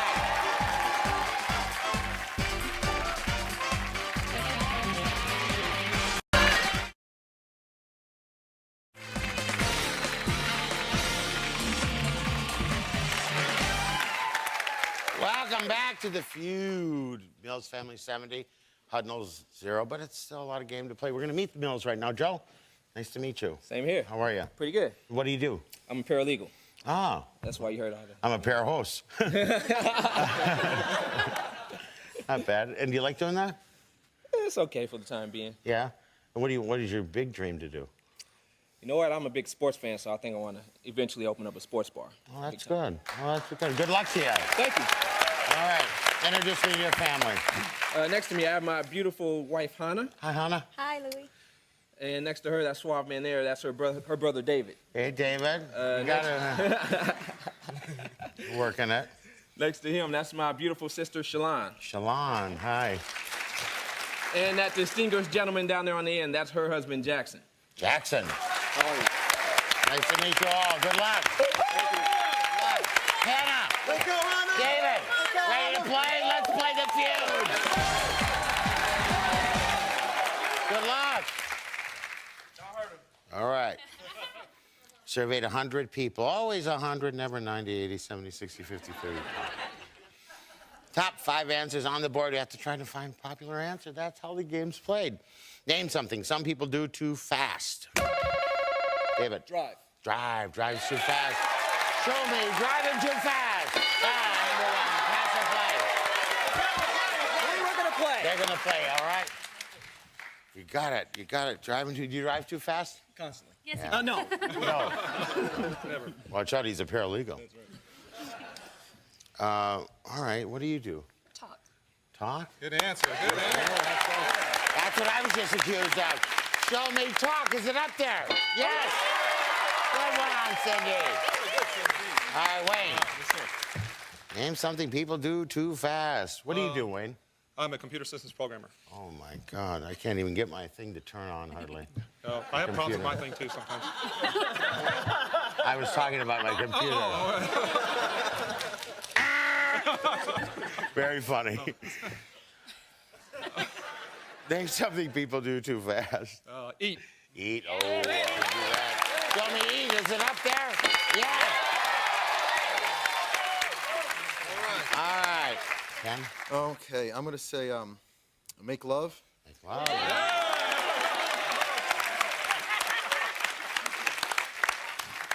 Show me make love. Is it up there? Yes. Good one. All right, Gigi. All right, name something people do too fast. Drink.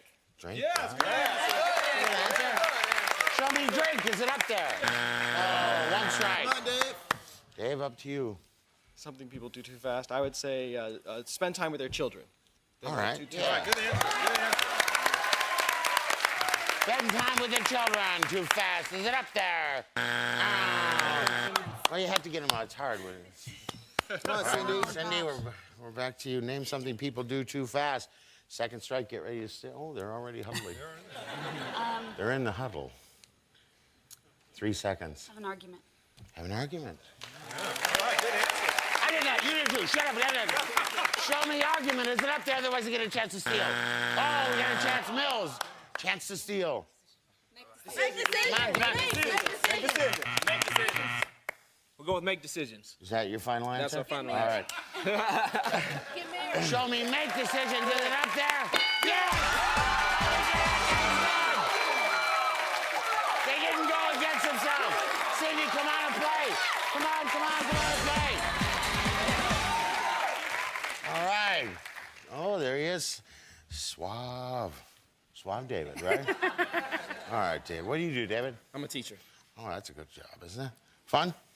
I love it. Good, I'm glad. We surveyed 100 different people who hate to be surveyed. As a joke. I just get tired of saying we surveyed 100 people. We actually just surveyed 100 people. Name a sport where you might get your nose broken. David. Football. Football. See what's up there. Show me football. Number 1. David. Pass or play? I'm sorry. Play. We want to play. We're going to play. All right. We want to play. They're going to play. You're going to play football. You ever play football? A little bit in the street. Yeah. I never. At running. Hi. Hi. Shalon. Shalon. I'm sorry. That's okay. Well, nice to meet you, Shalon. Nice to meet you. What do you do? I am a middle school teacher. Oh, good for you. A lot of teachers in this family. And a paralegal. Name a sport where you might get your nose broken. Hockey. Hockey, yeah. Yeah, is it up there? Show me hockey. Is it up there? Yes. All right, Jackson, how you doing? Good, Louis. How are you? I'm good. What do you do, Jackson? I am an internal wholesaler. Oh, but pretty good. soon, I will move up to wholesaler. Oh. And that's when the big bucks start rolling in. That's funny. In Coming to America, you pulled that. Very sweet. Name a sport where you might get... Name a game show you might get your nose broken. No, name a sport where you might get your nose broken. I'm going to go with boxing. Boxing. See if it's up there. Show me boxing. Is it up there? Yes. All right, Joe, we're back to you. Name a sport where you might get your nose broken. I'll say basketball. Basketball. Yes, could that be? Show me basketball. Is it up there? Ooh. One strike. All right. All right. Hannah? Hannah. Just like, have you been to Hannah? No. Over in Hawaii? It's so beautiful over there, just like you. Name a sport. Oh, she is quite pretty. Name a sport where you might get... What do you have to do with this? Name a sport where you might get your nose broken. I don't know if it's a sport, but wrestling? Yeah, it's a sport. It's a sport. That's a good answer. Show me wrestling. Is it up there, you sweet? Oh, 2 strikes. Get ready to steal. All right, back to you, Dave. You started it out, didn't you? Started it off. Finish it off. Finish it off, right. Here you go, working together. Name a sport where you might get your nose broken for the marbles up there, else they get a chance to steal. I have to go with soccer. Yeah! Show me soccer. Is it up there? Ah, you get a chance to steal. Baseball. Let's say baseball. Say baseball. Baseball it is. Show me baseball. You get the points. If you don't have baseball up there, they get the points. Somebody's going to get points. Show me baseball. They get the Mills, 167. Hudnall's, 85. When we come back, I'm tripling the point value. Don't you dare go away.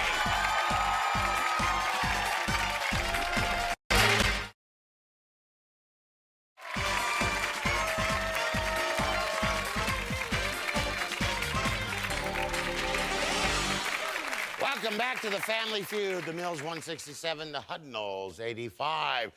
Shalon and Wayne, let's play the feud.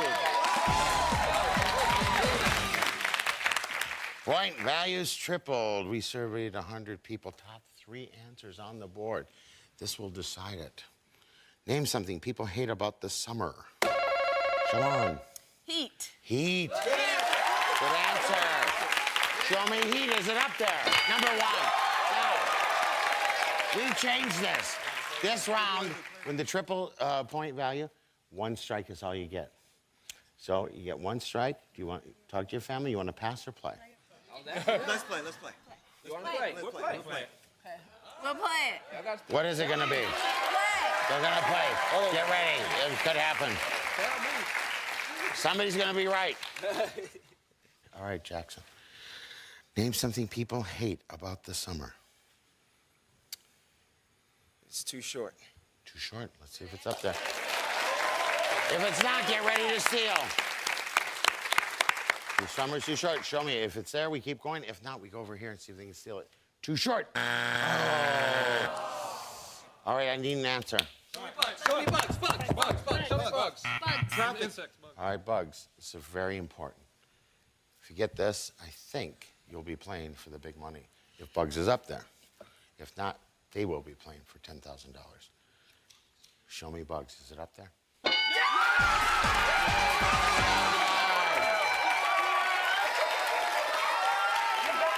Joe wanted to do it. What was number 2? Humility. Thank you very much. You're a wonderful family. Good luck with everything, okay? Good luck, you guys. Good luck. Good luck. Good luck. Good luck with your sports bar, man. All right, thank you. Who's going to play fast money for $10,000? Come on over here. Come on over here. Who's going to go first? All right, get out of here. When we come back, he's going to play fast money for a chance at $10,000 in cash.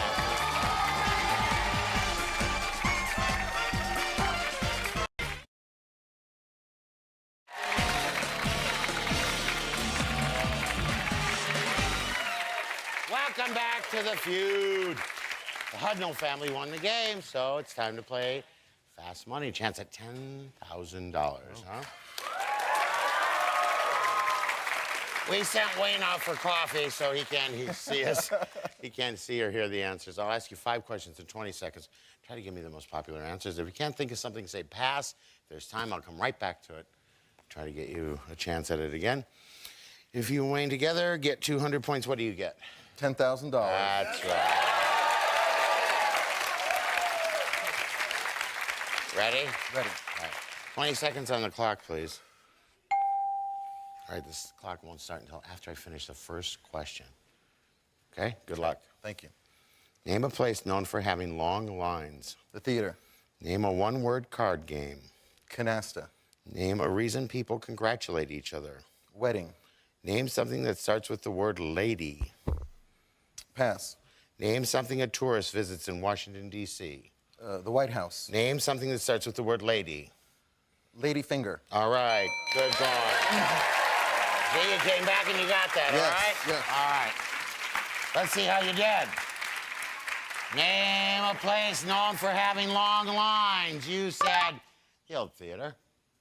Survey said 24. Name a one-word card game. Canasta, you said. You play canasta? I used to, yes. I never played that. Survey said 6. Okay. That's all right, it's all right. Name a reason people congratulate each other. You said wedding. Survey said 26. Right in there. Name something that starts with the word lady. You said lady finger. I love those cookies. Isn't that what they're called? Good, yeah. I could eat about a dozen of those right now. Survey said 11. That's all right. Name something a tourist visits in Washington, D.C. You said White House. I guess that'd be a good guess. Yeah. Survey said. Get over there. Clear that board. Wayne. Wayne. Wayne. How you doing, Wayne? Fine. How are you doing, sir? Guess what? What's that? How many do you think Ken got? Let's see. Hopefully 200.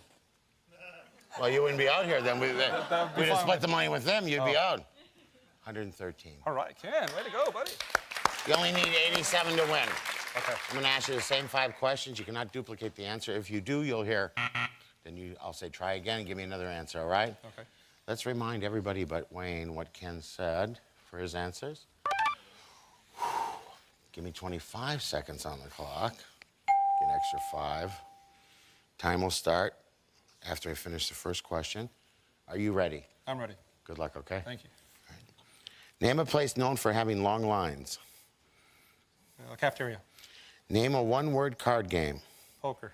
Name a reason people congratulate each other. Weddings. Try again.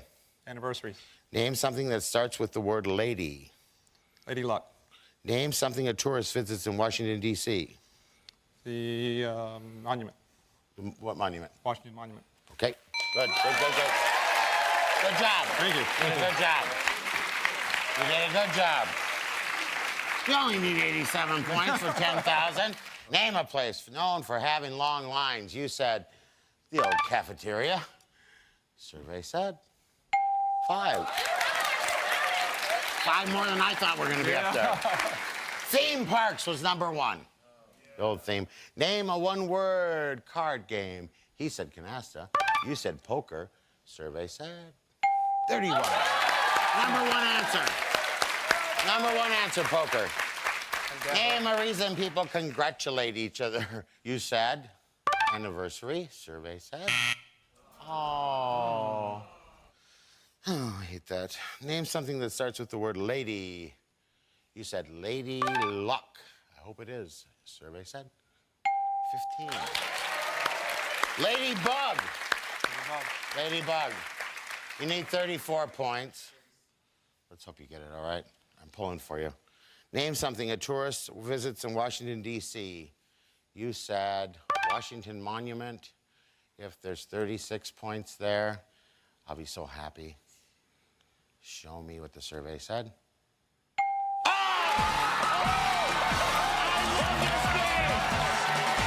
and see us again. We come to your family. Visit our families. We love winning. We love it.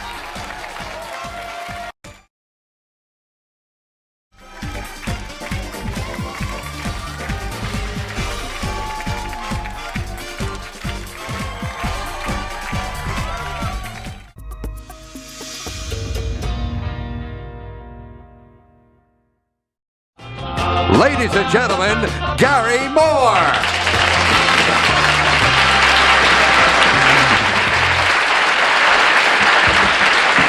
Thanks, Bill Wendell. Hi, everybody. Welcome home. Nice to have you with us. I just learned something, which is nothing new for me, but I have just learned that there are 67 mountains in the United States, and all of those 67 are over 14,000 feet high. Now, maybe that information isn't tremendously starting, but wait until I tell you that our first contestant has climbed each and every one of them. And I should think you'd want to stick around and meet him. But now let's meet our panel here on To Tell the Truth. Nipsey Russell. Peggy Cass. Bill Cullen. And Kitty Carlisle.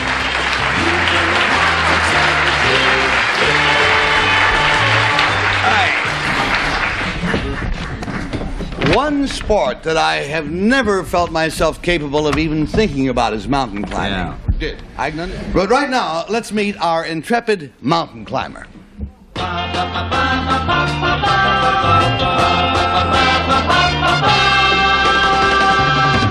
Number 1, what is your name, please? My name is Tyle Smith. Number 2. My name is Tyle Smith. Number 3. My name is Tyle Smith.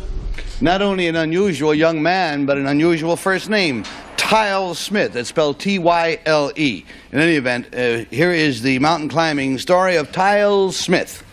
It says, I, Tyle Smith, have climbed all 67 mountains in the continental United States that are over 14,000 feet high.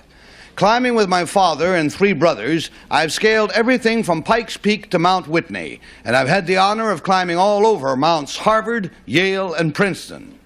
Behind us on the screen are pictures of some of the mountains I've climbed. This is a view from the top of Mount Lindesay in Colorado. Mount Lindesay is 14,042 feet high. And here, still in Colorado, this time at the very pinnacle of a mountain with the unlikely name of Mount Sneffels.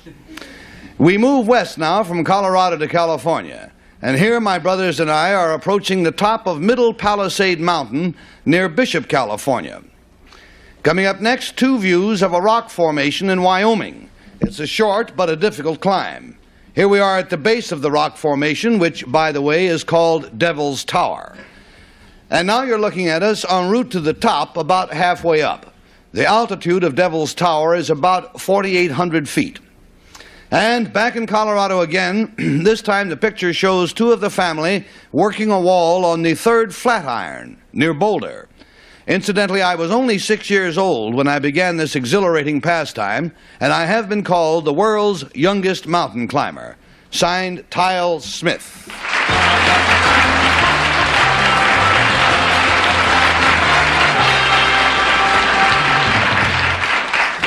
And before we get to the top or the bottom, top, I guess, of this story, well, let's climb the commercial ladder for about 1 minute and 22 seconds. And I hope you'll keep it in mind that all three of these adventurous-looking young men claim to be Tyle Smith, who has climbed 67 United States mountains, all of them over 14,000 feet high. And let's start with Peggy Cass, please. Thank you. Number 2, how do you get in shape to climb? You know, when you decide you're going to climb a big mountain, do you have to do special exercises first and tramp around hills and everything to get in shape? Well, you might exercise your legs, but you've really got to want to climb the mountain to do it.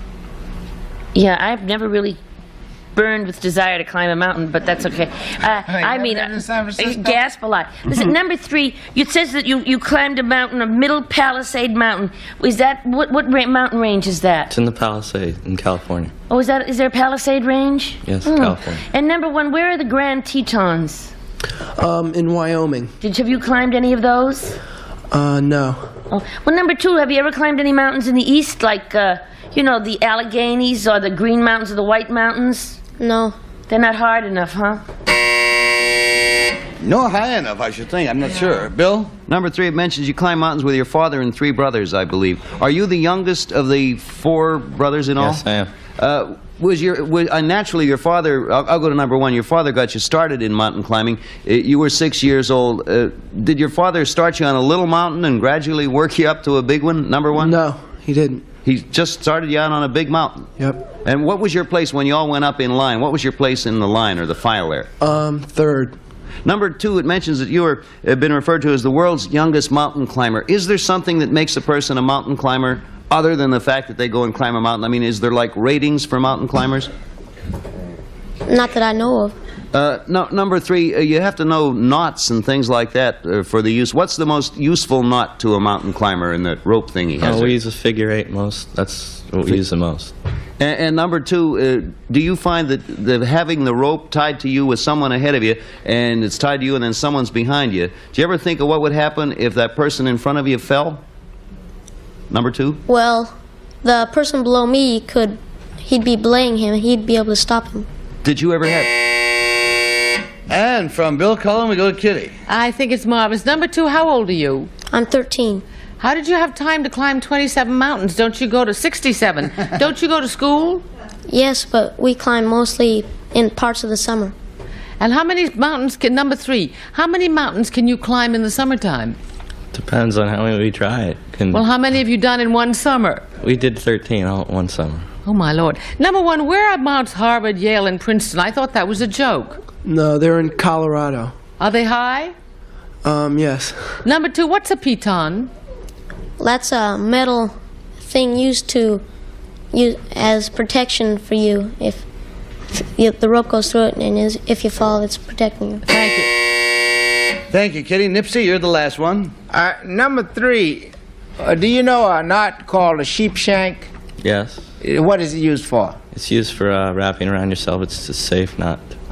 Number 2, how do you negotiate a sheer face of a cliff? Can you give me? Well, you'd use pitons. Number 1, over what period of time did you do this climbing? 3 summers. Still number 1. Did you use any kind of breath support? I've been in just 6,000 feet above sea level and gets a little difficult. No. Number 2, do you know what the famous mountain was that Tenzing Norgay and Edmund Hillary climbed? It's Mount Everest.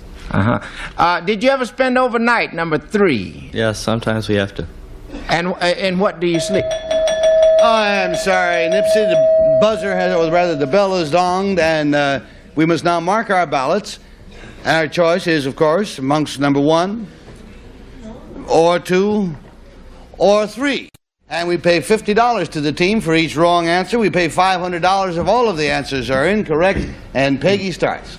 Well, it could be any one of them, but number 2 looks so scornful when I said I didn't burn with desire to climb mountains that I figured he thinks I'm a creep and I voted for him. All right. You got a 2 show in there. We're going to Bill Cullen. Yeah, well, number 3 knew a lot about knots, and I hope he was right, because that's the only thing we've been talking about that I know a little bit about, so I voted for number 3. A 2 and a 3, and Kitty Carlisle. Well, mountain climbing has always had a kind of mystique for the ones that do it. And number 2 said you don't need all that training, you gotta want to do it. So I voted for number 2. All right, a pair of 2s and a 3, and Nipsey. Well, based on my Boy Scout knowledge that a sheep shank is used to shorten lengths of rope, I skipped by number 3 very rapidly and went to number 1 because he said his position in line was 3rd, and if he was the smallest one, that would be the protective position in a line of 4. All righty. The votes are in. Everybody's got a vote. Will the real Tile Smith please stand up? Thank you. And there it is.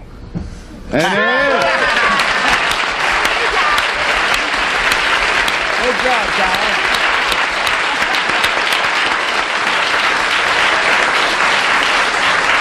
And just great imposters. Number 1, tell us about yourself. What's your name? And like My that? name's Bob Boner, and I go to Buckley Country Day School in Roslyn. Buckley. Yeah.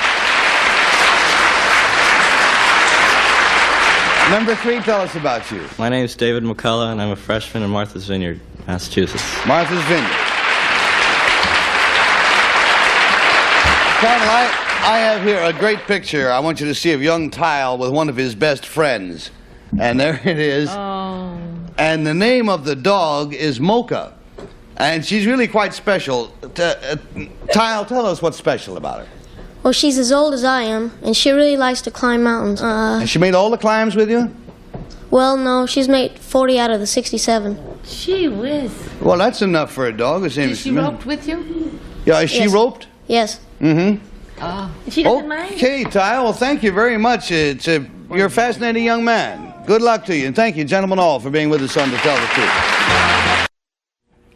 Now let's meet the distinguished author of a book on the seas and the oceans.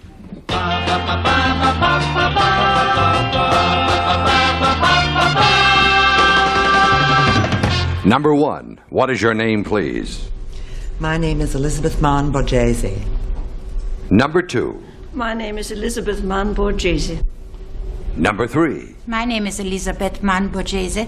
And let's listen carefully to the important pronouncement of Elizabeth Mann Borghese. She says, I, Elizabeth Mann Borghese, the daughter of Thomas Mann, am deeply concerned about the fate of our great oceans. Scientists have predicted that pollution may soon deaden the oceans. Military and commercial exploitation is imminent. Clearly, an international ocean control organization is desperately needed. With this in mind, I arranged for a convocation of 51 nations, in which 260 political leaders, industrialists, scientists, and fishing experts agreed that the time for political action was now. In my book, called Pacem in Maribus, or Peace in the Oceans, I present a compilation of the views of many distinguished thinkers on this vital subject. It all boils down to this. What nations cannot do individually and competitively, they must do internationally and cooperatively. Signed, Elizabeth Mann Borghese.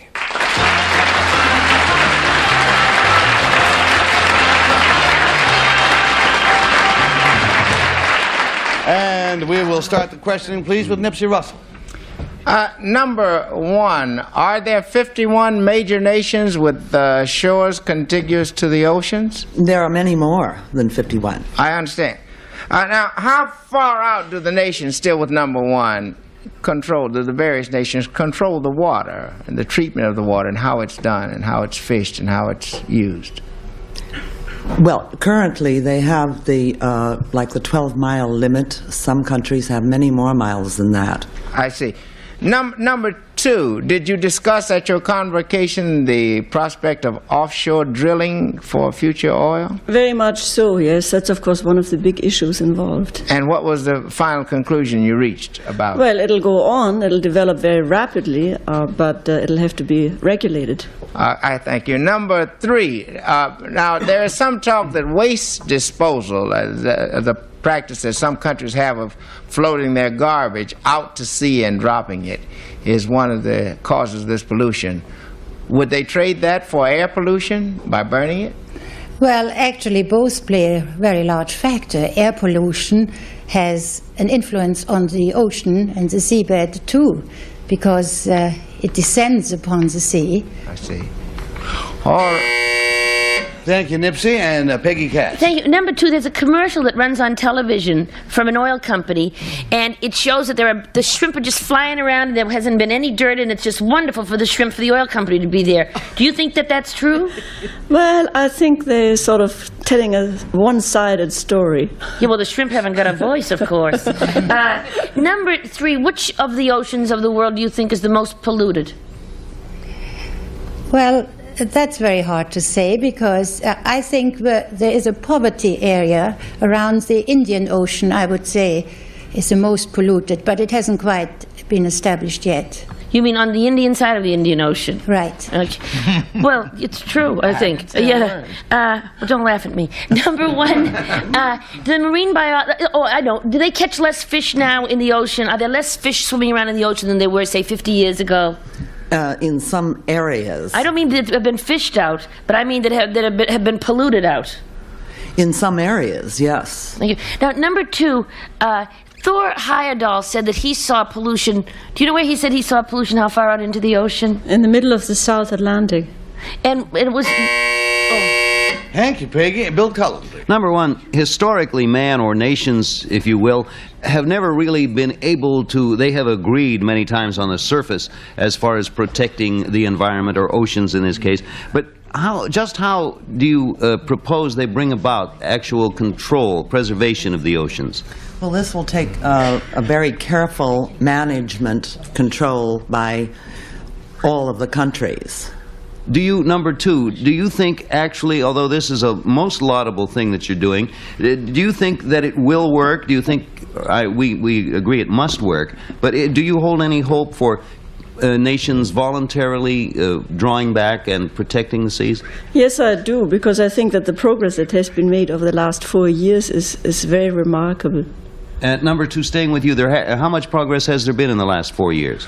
Well, the Seabed Committee has been sitting for 4 years now and prepared the material for the coming Law of the Seas conference. And I should say that the number of new concepts that have been introduced is really quite remarkable. Is there number 3? And Kitty Carlisle. Well, that's fascinating. Number 2, what would you say is the most important of the new concepts?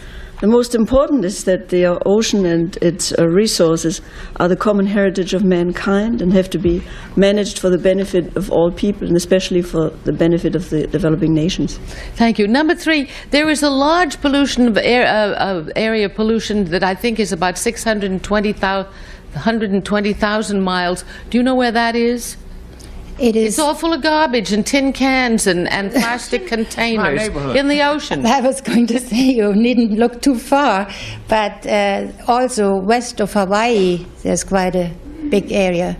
Number 3, when you have this conference, number 1, I'm looking at number 3, I'm sorry. Number 1, when you have this conference, are there only scientists represented, or are there also heads of governments who can do something? Because it costs money to do this, doesn't it? It takes the cooperation of many specialties. Well, do you have heads of governments at the conference? Not heads of governments, but representatives of governments who specialize in particular areas. It all boils down to money, number 2. How much will this cost? How much will it cost to establish an ocean regime? Well, it will not cost more than to set up the Food and Agriculture Organization or any of these things. And after a little while, it'll make money. Oh, that's wonderful. All righty, we've got a bell on that, and you have 3 very knowledgeable ladies across the way. But however, you must choose between them. We'll take another look. Is it number 1? Or is it number 2? Or is it number 3? Nipsey, have you made up your mind, my friend? I have wavered for only a trifling moment, and I decided that number 2, if she is not the one, is certainly a knowledgeable lady. All righty, good enough. We've got a 2 showing. And Peggy? Well, I like a visionary that's pragmatic, and that's number 2. If it's going to make money, they'll buy it. A pair of 2s. Bill Cullen. Yeah, I never saw 3 better people. Any one of these people could get away with being the real one. But I don't know, something about number 2 seemed to have a personal interest and a personal stake, and I, too, voted for her. We have a thing shaping up here. Everybody so far has gone for 2. Kitty, are you going to go out on a limb? Well, I'll eat my hat if it's not number 2. I'll lend you my hat for dessert. Oh, we can't reveal it yet, but friends, hang around for the hat eating exhibition. Just hope it isn't a derby. The votes are all in. Will the real Elizabeth Borghese please stand up? Oh, come on. It's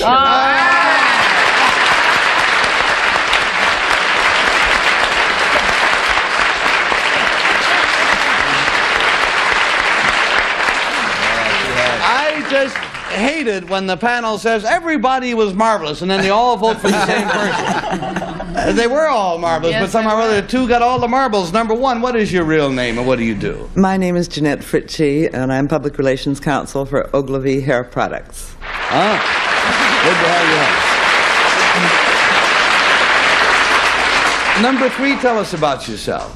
My name is Lisa Hoffman, and I'm a photographer. Photographer.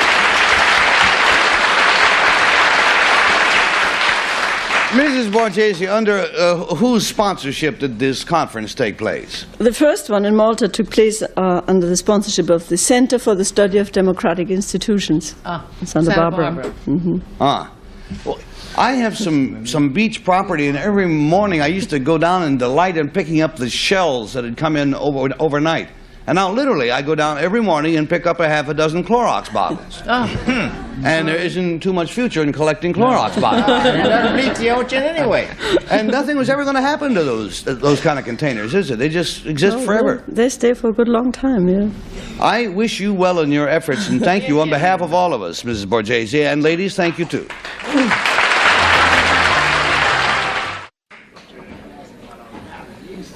It's just about time for us to knock it off, friends. I must say that I am always surprised. I sail a lot. And when I go into harbors that are harbors belonging to commercial fishermen, I'm thinking particularly of Gloucester. The commercial people who live there dump everything into the sea. You know, old fish heads and stuff, which makes it most unattractive. And yet you go into a place that's dedicated to what shall I say, sporting boatsmen or something or other, they keep it very clean, and you think they'd have less interest than anybody. But fish heads melt or do something in the ocean. They don't. Yeah, after a while they do, but I'll tell you, you spend an evening nestled amongst fish heads, and you don't get crazy about it. And have just begun to melt.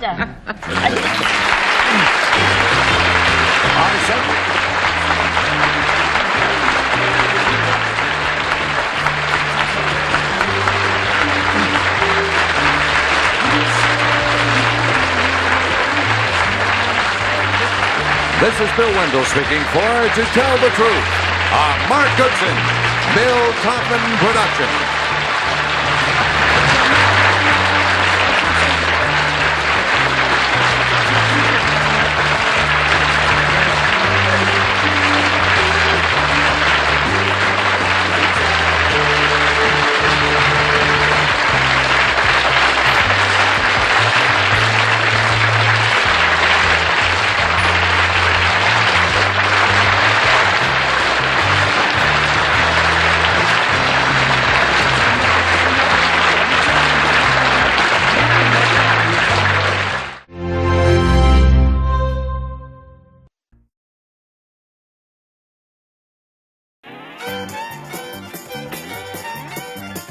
It's time for the Family Feud. Introducing the Catarella family. Lucille, Patrick, Nick, Lillian, and Lillian. Ready for action. And the Hamilton family. Jack, Debbie, Rick, Lloyd, and Polly. On your marks. Let's start the Family Feud. With the star of Family Feud, Richard Dawson.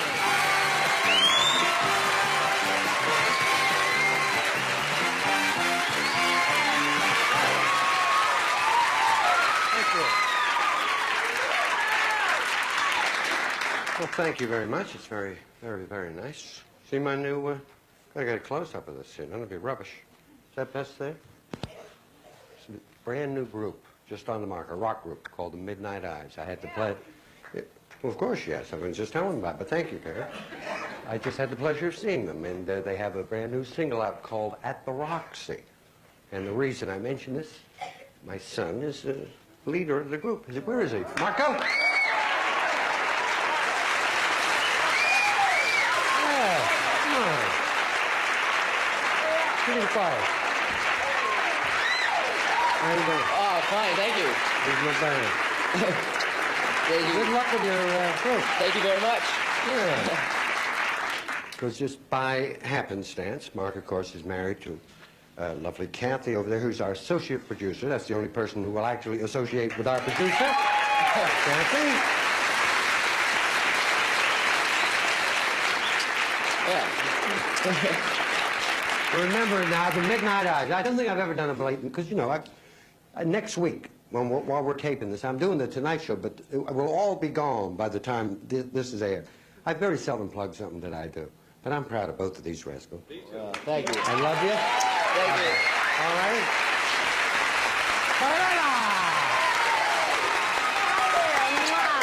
How are you? I'll give you a little kiss a little later. New Jersey Molly giving me trouble again. $5,400 more.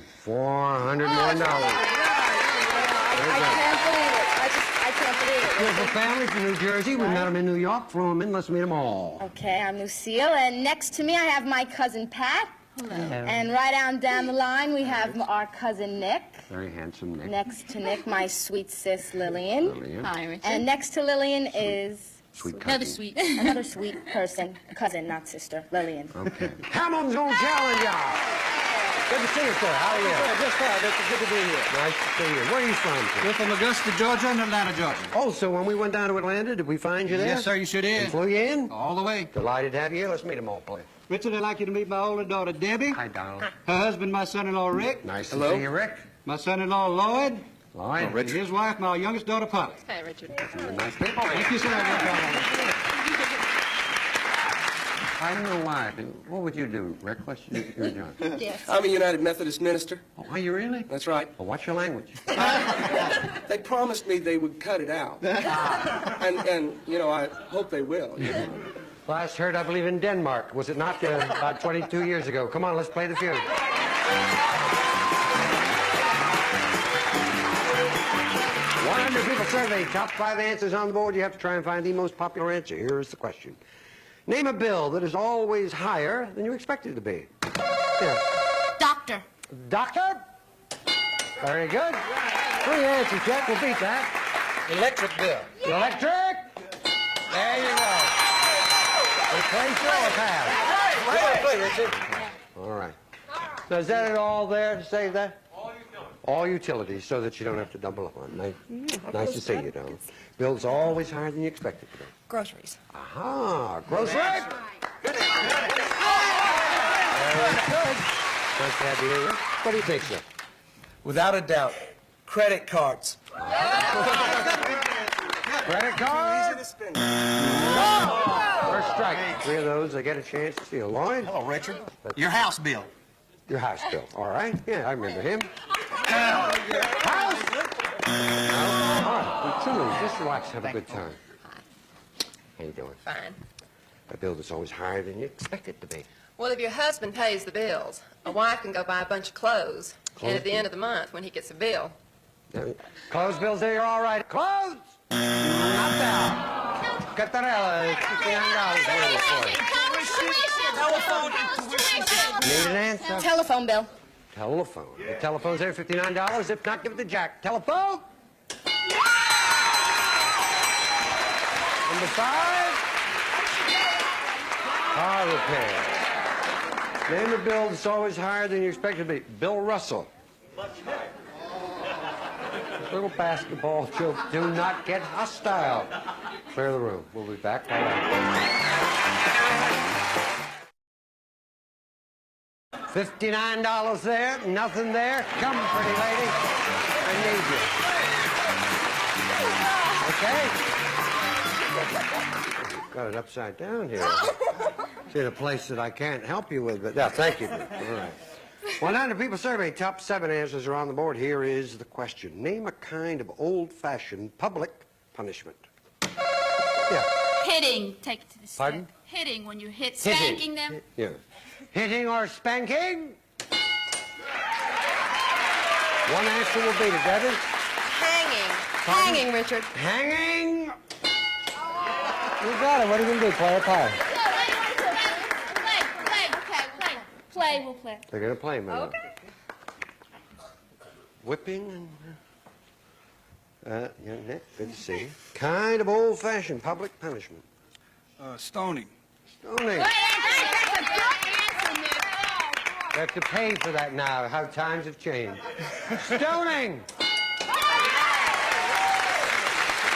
Very good. Hi, Richard. What do you think? I have two. I'm going to say tar and feathering. All right. Little tar and feather. Very good. You have a Thank you. I don't know what to call it. You put when they used to be put in the square of the town with their hands and their feet. Yeah. Is that surely is near enough, isn't it? No. No, you know what I'm talking about? I do, but I'm saying that she's described that, hasn't she? And I've been to William. Yeah. They call it the stocks, don't they? Stocks, that's it. Good answer, man. Good, very good. I was in stocks and bonds for a while. Yes, take a look for the stock. Stocks.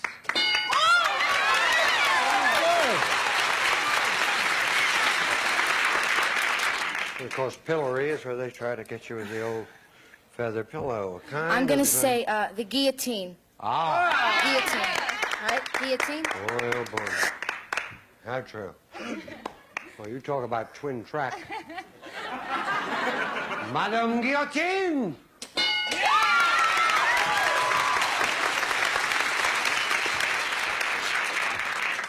Kind of old-fashioned punishment. Public punishment. I don't know how I can say this in more than a lot of words, but when it's public harassment, when they ignore you and they sort of like want to kick you out of the town. I don't know, what would you say? Public harassment? Okay. Ostracized. Ostracized. Shall I repeat that? Or? Not at all, dear. You seem to be rolling along here very well. Ostracized, there you got it all. Ostracized! Not now. First strike. Come on, Nick. Kind of old-fashioned public punishment. Come on, Nick. Stretching on the rack. Yeah. Stretching! Oh. Well, those stretch marks are murder. They are indeed. You're saying. I can only think of one more. Pulling out fingernails and toenails. Where did Reading, you know, old-fashioned in books. I read a lot. Yeah, okay. The old fingernail gag. If it's there, you got it all. If not, Hamilton's got a chance to steal. Pulling out the nails. There's $90, Jack. What do you say? Crucify. Burning at stake. Burning at stake. Burning at stake. Richard, I think we're going with burning at the stake. Okay. All right. If that's there, you get the $90. If not, a big lead for Lucille and her family. At the stake, burning. Oh. I thought that was it. Crucifixion was the other after that. Number 4, please. It's a good. Debbie said crucifixion, which I thought, you know, was a donkey. That's with donuts, isn't it? I guess they force feed you donuts until you tell all. We'll be back right after this. That's it. 149, nothing. Let's go.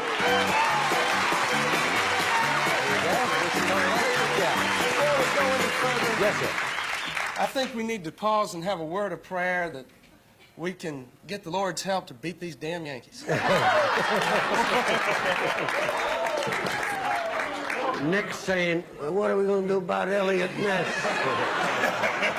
All right, dollar values are doubled. First family to get 300 points going to play for the big money. 100 people surveyed. Top 6 answers on the board. Here's the question. Name something flat. Yes, sir. Pancake. Pancake. Seems to be working. One answer will beat it. Barge. Barge. Barge? Barge. A barge. Barge? Not that. What are you going to do? Let's play. We don't have a choice. We got to play. We're going to play. You certainly did that quickly. I thought he'd be a little more subtle than that. Now, Lloyd, something flat, circle. A floor. Floor. Floor. Okay, now. How about a flat tire? Oh, there's a good. Tire. Very good. Something flat, please. It's not the world, as some people believe, but it may be a table. Table. Good. The table?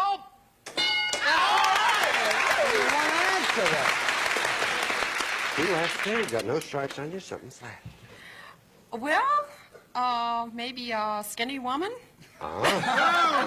I know that's Exactly, right.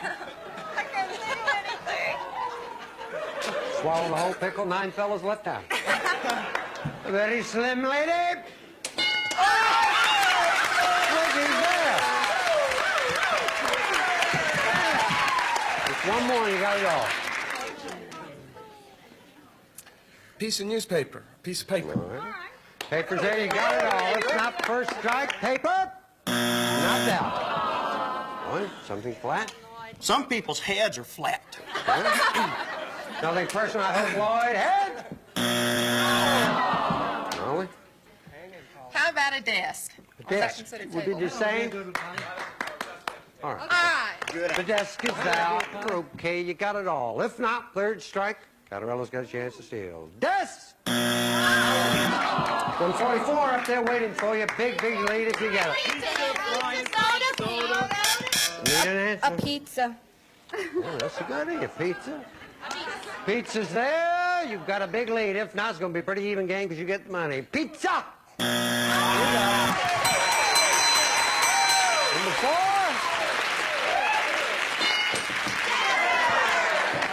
4. Dessert.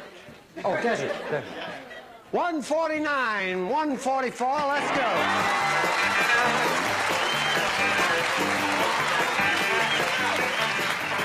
All right, this time, okay, no prayers. Yeah. Good. Dollar values are doubled. 100 people surveyed. Top 4 answers on the board. Here is the question. Name a reason the boss gets mad. Yeah. Late for work. Late. Number 1 answer. Very good. Reason the boss gets mad. If you don't do a good job. Okay. Not doing a good job? Take too much time off. Too many sick days. Too many Take too sick- much time off of work. Okay. Yeah. Okay? Okay. Okay. Too much sick time? Not first strike. Patricia? Poor public relations. Ah, yeah. What we call PPR. Poor. Infuriates most bosses. Poor public relations. Not doing your job. Pardon? Not doing your job. Not the same as mistake? Yeah. Oh, that's mistakes. All right. Where's second, sir? Get mad. Chance where you get the 138. What do you say? Drunkenness. Personal Phone calls. Drinking on the job. Drinking on the job. Need an Personal answer. phone calls. Drinking on the job. All right. Drinking on the job, you get the 138. If not, you get it drinking on the job. First one. Number 2. Number 3.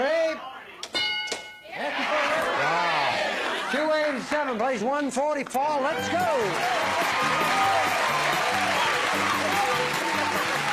Dollar values are tripled. This is going to decide it. 100 people surveyed. Top 4 answers are on the board. Here is the question. Name something that is made to hold money. Money bag. Money bag? A wallet. A wallet. We're going to play, Richard. Something's made to hold money, Jack. I would use a cash register to hold money. Cash register? That's right, Debbie. All right, money clip, is that the same thing? Take a look. Money clip. Something's made to hold money. A safe. Anyone say safe? Second strike. A bank. Yeah, there you go. Lloyd's had a bank. Holly, things made to hold money. One answer left, 2 strikes done. What I'm holding with you, hands. Hands, all right. Okay, hands there. You got it all. You'll play for the big money. If not, they get a chance to keep the title. Hands! Here you go, the Colorados. One answer left. Money belt. Money belt. Pardon? Money belt. Money belt. Money belt is there. You get the 261. You remain the champs. If not, Hamiltons will wear the crown. Money belt!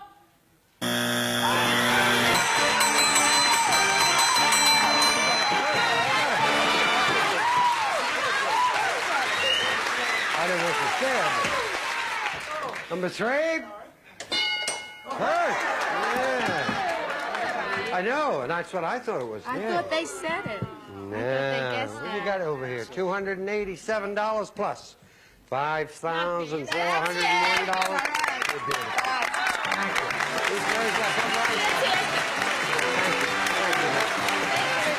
Thank you. Who's going to play? Go. Who's first? Righty. Debbie and Jack along for the money right after we watch this.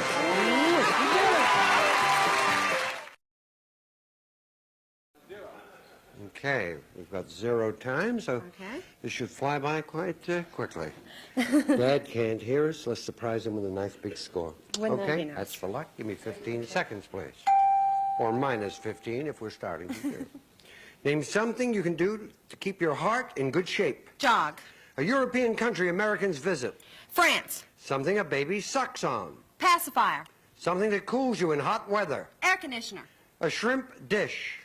Shrimp Creole. Turn around.